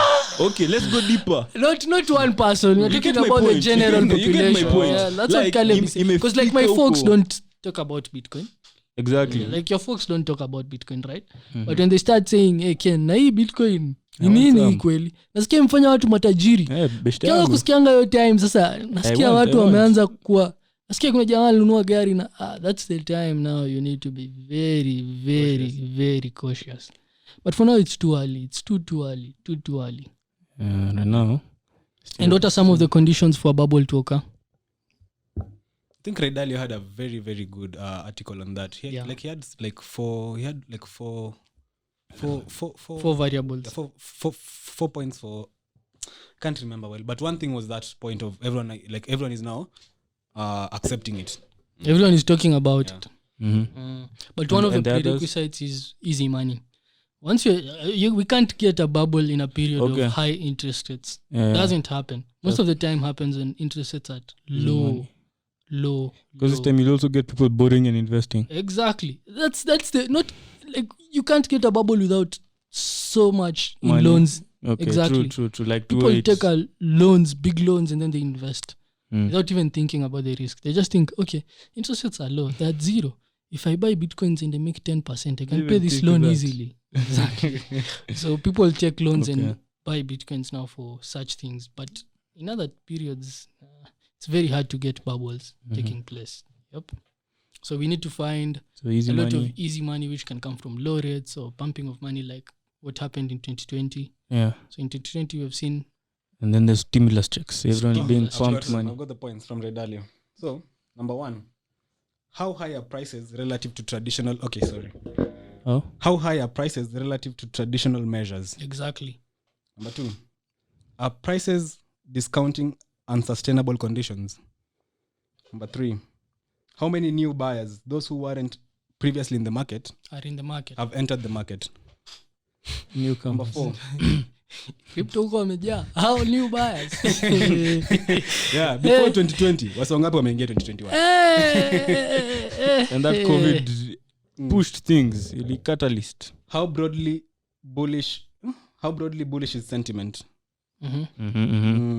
So online to news kila mtu ya Everyone is- bullish. Hakuna msana Madness. ongelea hata bubble, hakuna msana What do ongelea. they call it? Yo, CNBC wanaitanga aje? Comedy Central. Comedy Central. Comedy Central wako bullish. Umepea hizi vitu jina. Number 5, are purchases being financed by high leverage Exactly. Those Okay. are loans. Yeah. So leverage again. Yeah, Yeah. those are basically loans. loans? Also margin trading. Mhm. Yeah. Have buyers made exceptionally extended forward purchases, e.g., building inventory, contracted forward purchases to speculate or protect themselves against future price gains? What does that mean? Have buyers made exceptional extended forward purchases? That's like hedging, I feel like. Oh yeah. Have you hedged in the right way? Like, have you thought about the risks and taken care of them? Yeah, exactly. So like, this is from Redalio. Maybe you can put that link on the video and go read about stock market bubbles and bubbles in general. Yeah, so those 4 points, like kiangalia kitu ka hiyo point ya how many new people are coming into the market were not there before. That's vividly in crypto. Like a lot of people. How many people did you buy cryptos for them in 2019? 19. Very few. Very few. 2020, 2021. How many people have come to the office recently? Nibaie hii kitu. Almost every week someone is coming to the office. I want to buy bitcoins. Yeah. See, so yeah. Okay, yes, haijafika, like haija accumulate for it to burst, but the bubble is forming. Yeah. The bubble is forming, but it hasn't like become too big Sasa enough. mimi nimeadd fire. Mimi nimeadd Exactly. fuel. Sasa hapo hasa the na ukwe rada iki. Hapa una add fuel. Lakini uko tu rada utoke before.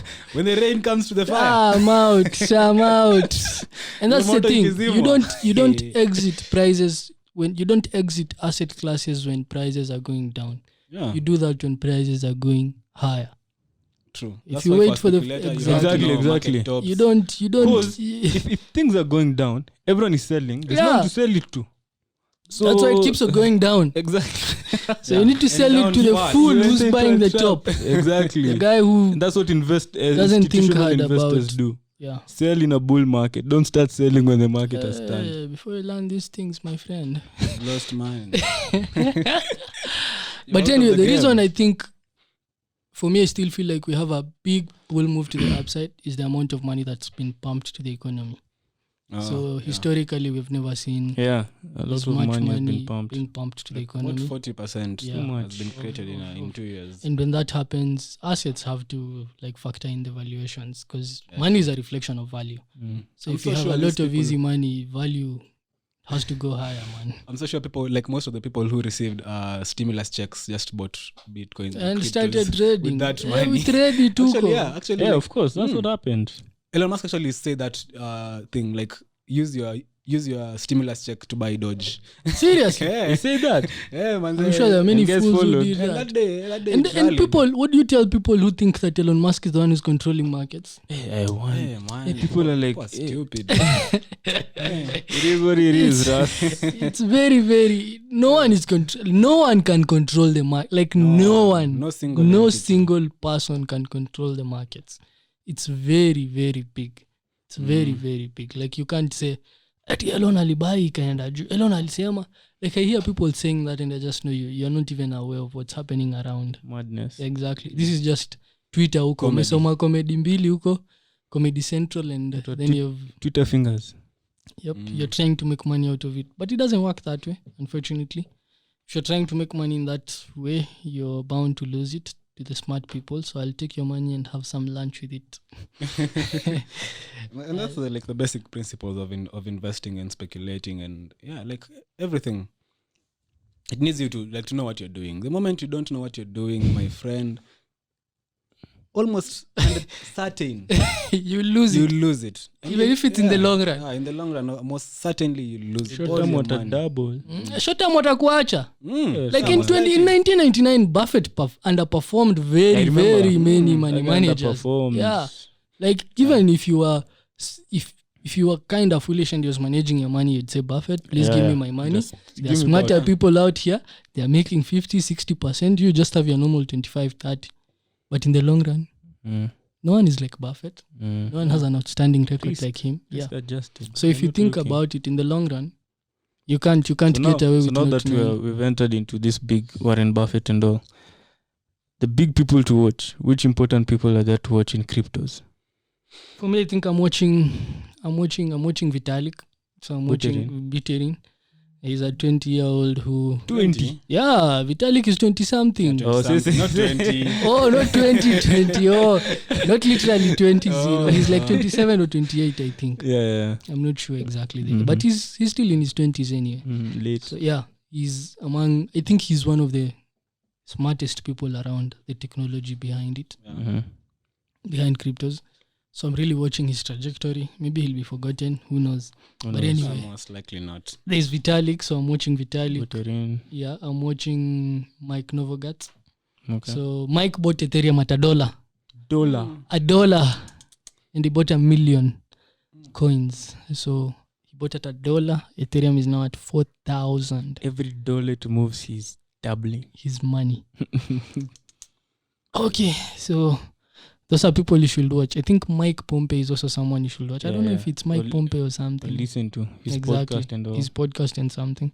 So those are the big people in... Also the guy you're saying, Sam Bankman. Yeah, Sam this is Bankman. also outstanding. He's also I think this one is actually ahead of Vitalik. Yeah, he's Some quite point. Yeah. ahead. Yeah. You know, these guys with exchanges are the ones who are a bit ahead. Yeah. And in the future, they're likely to be more valuable, right? Mm-hmm. He not only has an exchange, he also has a quant fund, basically dealing with cryptos or something. Smart niggas. Niggas. Guys were in MIT, man.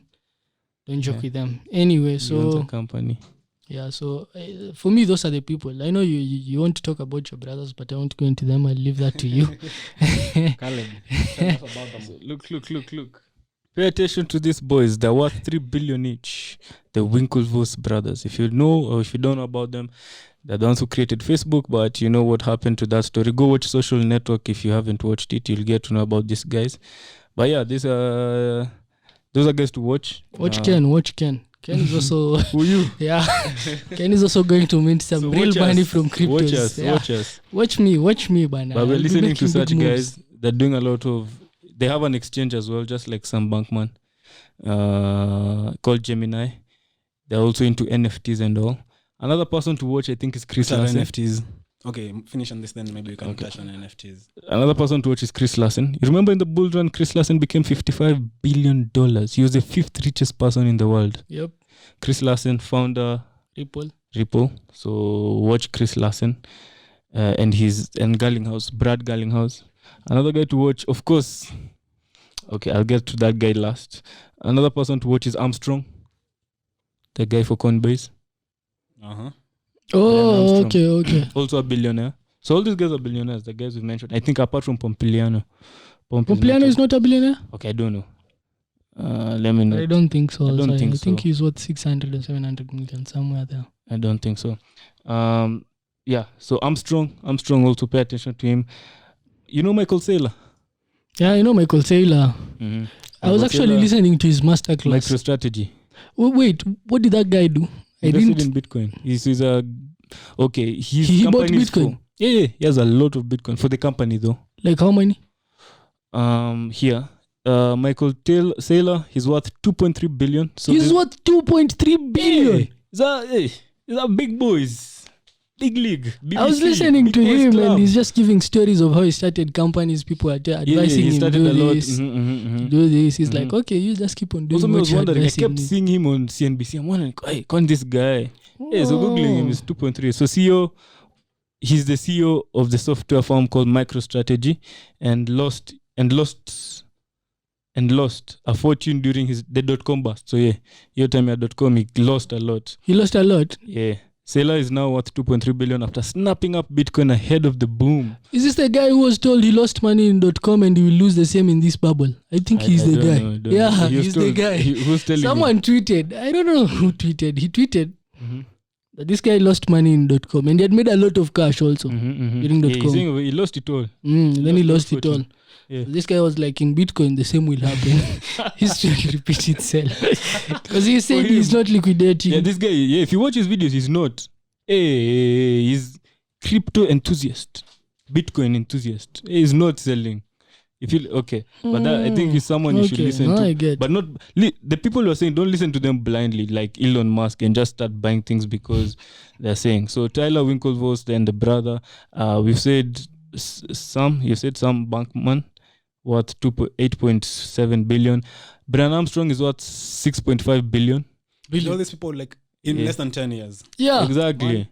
Like and they've learned these things, perfected them, and made billions out of them. Chris Larsen now is 3.4 billion. Larsen. Yeah. And who else? Yeah, I think those are the main people who are mainstream that you should watch. I think we've not mentioned others. Ken. And Ken, please follow Ken. Yeah, follow Taras. Follow CK over here like you are right now. With your 1,000 ripples.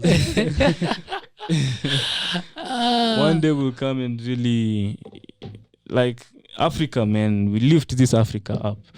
Actually, like, this list has no African. Like, listen to this African. You remember there was that funny people in South Africa who had a coin. Pipcoin. Even in Kenya, like the Nuru coin. That guy was stupid. Okay, not in a bad way. Like, why can't we? I don't even know how people invested in such. Why can't we Africans leverage on such opportunities fast? Because you don't even understand the technologies. But there's the how many internet, people man. understand blockchain? But how many? Question You is, even know it and you don't understand it and you're ahead. But that's not my field. That's not my field. Exactly, I'm saying. Bro, there are people in that field, tech people. But there are very few people who understand it deeply, bro. But to understand, you have to start somewhere. My dad. See, that's the problem of Africa. We are too slow. I was talking with my dad That's the my other day. question. So you answer my why are we too slow? We can't answer. Okay. We are too slow because... Bro, we have access to information. No, listen. We are too slow. First, I'll agree with you. We are too slow. But I'll disagree with you in that we are changing. You're changing how? One of the reasons I feel like we couldn't invent such things was we didn't have access to information a long time ago, like the .com. Exactly. So we didn't have the information, the necessary infrastructure needed to... Because most of these things happened in the US. They didn't even happen in Europe. It's not... See it in Germany. American dream. Silicon Valley, to be specific. Ndo hizi vitu yote imetoka. So if you look at Silicon Valley and you study what happens there, the cultures there, it's all about innovation, taking risks, funding, innovation. Uko. What your finance wansimanga hao ni? Wansimanga aje watu wanaenda Wall Street sahi. Hao ni waoga. You can't even take risks. Nenda huko tu kumanage hedge funds na nini. You're not even innovative. Okay. You get? Take wanaambia. And in Kenya, sisi tumeingia finance. Nyose ni innovative. Mlioneani forex ni kitu mpya. In Africa. Nothing. Done. Ukienda States sahi. Wewe na 15-year-old. Same was up. I was telling Caleb, I'm reading our Wealth of Nations. Adam Smith says, the peasant in Europe, like there's no big difference between the king in Europe and the peasant in Europe, because the peasant in Europe is living a way better life than the African king. Yeah. You see? Well, he says it like this. Than the African king ruling over 10,000 naked savages. In the 1700s, we were naked savages. So I think that lag of timeline also, you see, Africans, we are back like 400-500 years. That's a fact. Like the fact that... Can we catch up? No. You sure? Yeah, because already we are into adopters. Like sisi ni watu wa kuadopt tu. Bitcoin imekam, tunachukua. FB. Hata huwezi fikiria hata uunde hata kitu yako. Hata kama tu ni a group of 5 people. You can't make it. But now you have seen an increase in, let's say, the number of companies being funded. Let's say like the boys from Nigeria. Walikuwa naitwaje? Which ones? Taras no najua. The two guys who are bought by Stripe. Naitwaje? I remember. That payment system company. Exactly. See, there's that one. We have companies like Cellulant. Yeah. We have companies like Jumia. I don't see any big difference between Jumia and Amazon. Trust me, Jumia, the whole board, the whole CEO is whites. Yeah, they are whites, like, but they are servicing Africa, you know. Exactly. Africans, we can't service Africa. We don't have capital. Exactly. But if you have the idea, white capital can come in, just like Cellulant. You see, it's one of the only African tech company that has been funded that much. Actually, I think it's the most funded company. Which one? Cellulant, yeah. In Africa? Yeah, about $50 million. It's about 5 billion. That's 5 billion, bro. And a Kenyan. So, like, it's the only company that has a black CEO and black co-founder, basically. Hizi zingine Trigger Foods, whites. Jumia, whites. So, still, it's not like we're not even leveraging on white capital because it's there. But those people are coming, taking those opportunities. Imagine, like Trigger Foods, bro. That's a very, very basic concept. Connecting farmers to markets. It's a white person doing that. No. So me, I think the main thing is, for us, we are not that innovative. Yes, some people can be, okay, like 5%. Ndio Afrika tunatengeneza ndege ilitengenezwa imeproviwa kitambo bana. Unapata jamaa amekavariwa kwa Citizen anatengeneza ka ndege. Jamaa unafahamu mwambie afunge hii kitu. Ndege already zila function. But looking cars are already being bad. Like shitty body, shitty engine. You say like why can't, okay, I've said it. We are back about 500 years. So covering that, and you know, us blacks. But you know now we can. You know you can be in Silicon Valley na uko hapa.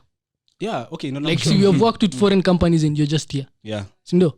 That's progress. That's progress. No. Right. See at globalization. Yeah. See at we are, but we are way back. Way back. Well, the goal is not to get to states. You and I hatuwezi fanya. And that's what you asked me. Will you catch up? And I said no. But we can cover the gap. Hatuwezi catch up now. Catch up, of course. Yeah. But we can at least cover the gap. That's what China did. And you know the problem is we can cover the gap actually. Like China, exactly. If China did it, Singapore has done it. We can also do it. Malaysia. No, those guys have catched up. But the thing is, our cultures kwanza have to be changed. Mindset. First of all, we have to adapt risk taking. Like the whole American dream is about taking risks. Exactly. Of course. You need to take risks. Huko Afrika ukiambia tu mzazi nataka kaa chini nifanye programming. Kijana daktari ndo career. If Elon Musk angeenda Canada then to US, angekuwa huko South Africa. Angekuwa na bilioni moja. And you know he said it. In the book he said it. Yeah, he said it. The only place he could execute the dream was in America. And he knew that in an early age. And moved out and went there. He was not even 18, isn't it? He was young. Because he went to Canada, then he entered America. But may I have hope for Africa? Yeah, I have hope. Champion for Africa. I'm watching. I know if I make some future, utopian big world. fortune, I'll be funding Africans, young Africans. Yeah, true. That's what I was saying last week. I'll be funding people. You fund Africans. Oh, they will do for you things you won't be. You'll be amazed. That's what I was saying last week. I'll champion like what Peter Thiel is doing. Exactly. Yeah. You find such things. Because we have, Revolutionary we stuff. have the brain capacities, but we are lacking exposure. We are lacking cultures. We are lacking people to emulate. So we are lacking very many things for us to like so catch up to with people. bridge that gap. Exactly. And one of the ways of like cultures is like trying to tell people to emulate different people. Like for us, we have already, some people look up to, hey, you guys are doing something good. Like you get. So we need to find such people. Like the two founders you've just said who started Cellulant. I believe there are more Cellulants coming. Yeah, true. Right? Yeah, so there are more people now who... More people trying Forex. Exactly. There are more hedge funds to come from Africa. A lot more. Yeah, so we can... One's coming soon, by the way. One's coming soon. And then the other thing we need to change is the education system. Yeah. Because now, like we were saying, an 18-year-old in Kenya is 13 years in the United States because of the education system. Increase kidogo. I swear, increase kidogo. Anyway. But there are very few people who... Our levels of maturity, our levels of thinking are quite shallow. Yeah. So, what are 20-year-olds doing now? Nigga, those guys are just having fun, thinking they have all the time in the world. But even in the United States, there are people who are fun. Funny thing, it's always the 1% people who change the world. Exactly. Not the 99. Like someone was saying, it was actually in the interview you sent me by Saguru. You know, when you remember history, like the way Karo was saying. Yeah. So we have a friend who was telling me that, nowadays there are no great men. That's a lie. There are great men. Yeah. Nowadays. What is basically happening He said that? Yeah, he said that. Nowadays there are no great men like Julius Caesar. They still exist. You know what happens? You've mentioned Julius Caesar. I was looking at Julius Caesar lived closer to the mammoths than to us. Mammoths? Yeah, mammoths. Animals? Yeah, mammoth. Like the one which went extinct kitambo huko. Mammoth ile ka elephant ilikuwa big. Yeah. So that guy huko he lived close to them. Yeah, than to us. Like he existed so close to kitambo, bro. Okay, because I'm wondering those things were exactly. You see, such an example. So what basically happens is the wise people, the great people are remembered. Then the idiots are forgotten. Of course. Like that's how history works. You get. But now known. for us, we have a bias to think, hey, that time people were wise. No, people are not wise. There are still idiots. There are very many idiots. Yeah, it was on that Saguru what you're saying. I remember, and he said it perfectly. What you're saying. Exactly. Kitambo was forgotten. Ndani ati yo time hakuwa na watu ati wasio kwa sasa siku hizo sio wajua. Yes, now we sort of kept it such a way that people back then were wise. But it's because the people you remember. There are so many idiots. The same thing will keep on happening. Exactly. It's the same with us. You know the and problem with us. Guru interview with Vusi. The problem with us is we are championing for the 1% in America. America kuna 29-year-old ajui Kenya kudu. Of course. Kuna wengi. Coach potato, Netflix and chill. So it's not really so much about. We don't even need so many people. Yeah, like we just need a few people. Just this crypto need innovation. Us. It just needed Satoshi. Just one. And then a few people. Wote tuko huko kwa Bitcoin. Kila mtu the whole world. Exactly. Yeah, so just that's how the world works. Few people. Few people will always be doing. And that's why I also feel like if you're always on the side of majority, think hard, man. Yeah, that's why I'm a contrarian trader. Think hard, man. If you're on the side of the majority, think hard. Men rather die. Think hard. People listen to this and still not think. That's one of the ways I've learned to make decisions. It's to look at the people around me, what are they doing, and then do the opposite. Like you remember that trade you took? Exactly, because there was a trade I took like that. Trade Ken took. There's this guy who came to the office. Some guy came to the office and then he was like, this thing will always keep going up. You know, it just keep on going. Gold. No, it was the Dow Jones. Yeah. Yeah, so Ken was listening to him. So me, I'm talking to the guy. This is how you're making decisions. Me, I'm talking to him. He's saying, you know this thing is going to go up. We're just going up. I won't mention names. They say praise by name, criticize by category. Going up. Then Ken is listening. Me, I'm just talking to him. So Ken in that midst took a short trade. This guy had bought. Ken short heavily. Yeah, and I made money, right? That thing fell. Yeah. So if the majority of the people around you are swinging one way, swing to the opposite side because there's a high chance they are wrong. And even if they are right, but the only time when you're right, you'll go so far away from them that you'll be successful. So you need to do the opposite of what the people around you are doing. in But most anyway, things. I think we've talked. I think our time is up. Okay. Gone. We'll do crypto too. These things Yeah, are interesting. Interesting topic. We'll do crypto too. Don't stress. Yeah, But it's interesting. talk about how to invest maybe. Yeah, how to buy Yeah, cryptos. We haven't What to even look talked- at. We are looking Maybe at all some these things. exchanges you can go look at that we use local Bitcoin, which these days we don't use much. Binance. But don't buy if you don't know what you're buying by now. We have just Exactly. told you in this podcast not to buy. Or if you're willing to lose. Binance. Listen to Binance. Don't buy just because people are buying. Go to Usifanye, Binance. ati nisikiza hii Coinbase. podcast nikabuy. Yeah, leo tunabuy BTC. Don't do that. Think hard. Think. But in Listen, this is a paradox. You can't think about what you know, what you don't know, yeah, of course. and you can't know what you've not thought about. Of course. Right? So that's the process of knowing something. Yeah, you have to know it. You know, need to think did you see about my it. G? What I was talking with my dad the other day, what you guys are telling me to start a podcast. The way he defined Foolishness. He said, He said something. so I can't these remember. three things go in line with one another. Knowledge, understanding, and wisdom. Mhm. So you gain knowledge, then you go deeper to understand it, and then you apply it through wisdom. Now you gain wisdom. So wisdom is application. Exactly. Now a fool. Who is the fool? Now this is a wise man. Now a fool. A fool has Fool knowledge, must learn. doesn't understand it, and applies it.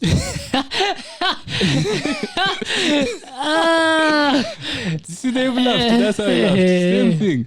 A fool. So he doesn't understand what he knows. Exactly. Like And then he's he not- applies it. and applies it. Now that's Wow. a fool. Like what we're doing That's with a good cryptos and all. description. It was a very good description. That's the difference between a fool doesn't ajengio part ya understand. If you gain That's now understanding- what you just said is what I also said, right? Yeah, you that's know, what was exactly. You first what know, you're then you saying. think about it. So that's why I'm saying you can't tell someone who doesn't know about cryptos to think. Atafikiria nini? Hakuna kitu, mwambie kaa chini soma crypto. Kwanza soma hii kitu, gain knowledge, ujue nini. Then ukijua nini now think about it. Now guys don't feel awkward. They just know You there's think Bitcoin. about it sasa uta make decision. Exactly. Again bila hizo three things. Oh, Even or not. just But keep doing anyway, your things. that's it guys for today. We'll add on to this on another episode. And yeah, hope you've enjoyed. Interesting stuff here with the boys. Ken, Taras, me as usual, CK. And as usual, if you want any information, if you want to learn Forex, Cryptos. We're working on a Cryptos. crypto yeah, soon program that coming. will help you. Visit our offices. We have our book, Understanding the Forex Market. Come visit us at our offices. If you want guidance, because we also just give people some guidance, what to do, where to look at red flags, if you're being conned, if you want to invest some money somewhere, just think, and we can help you think. Just come to offices at Jakewa Tower, 17th floor, ask for Financial Hub, or ask for one of us. You'll be sure to find us. So, and if you want to do anything like this, what we're doing, Trio Media is where to go. So come to Trio Media. You can search them on Instagram. You'll find them Trio Media, and they're situated near Prestige in Gong Road. So that's it from us, guys. Have a wonderful week. We'll see you on the next episode, and have a good one. Peace. Okay. Have a good week and weekend. And trade well. Learn, research. Don't be the irrational investor. Don't be the fool. The fool is The fool, the one who knows but doesn't understand and still applies it. Yeah. Don't be that guy, man. If you're that guy, you're a fool. Yeah, We'll so- see you on the next episode, guys. Peace.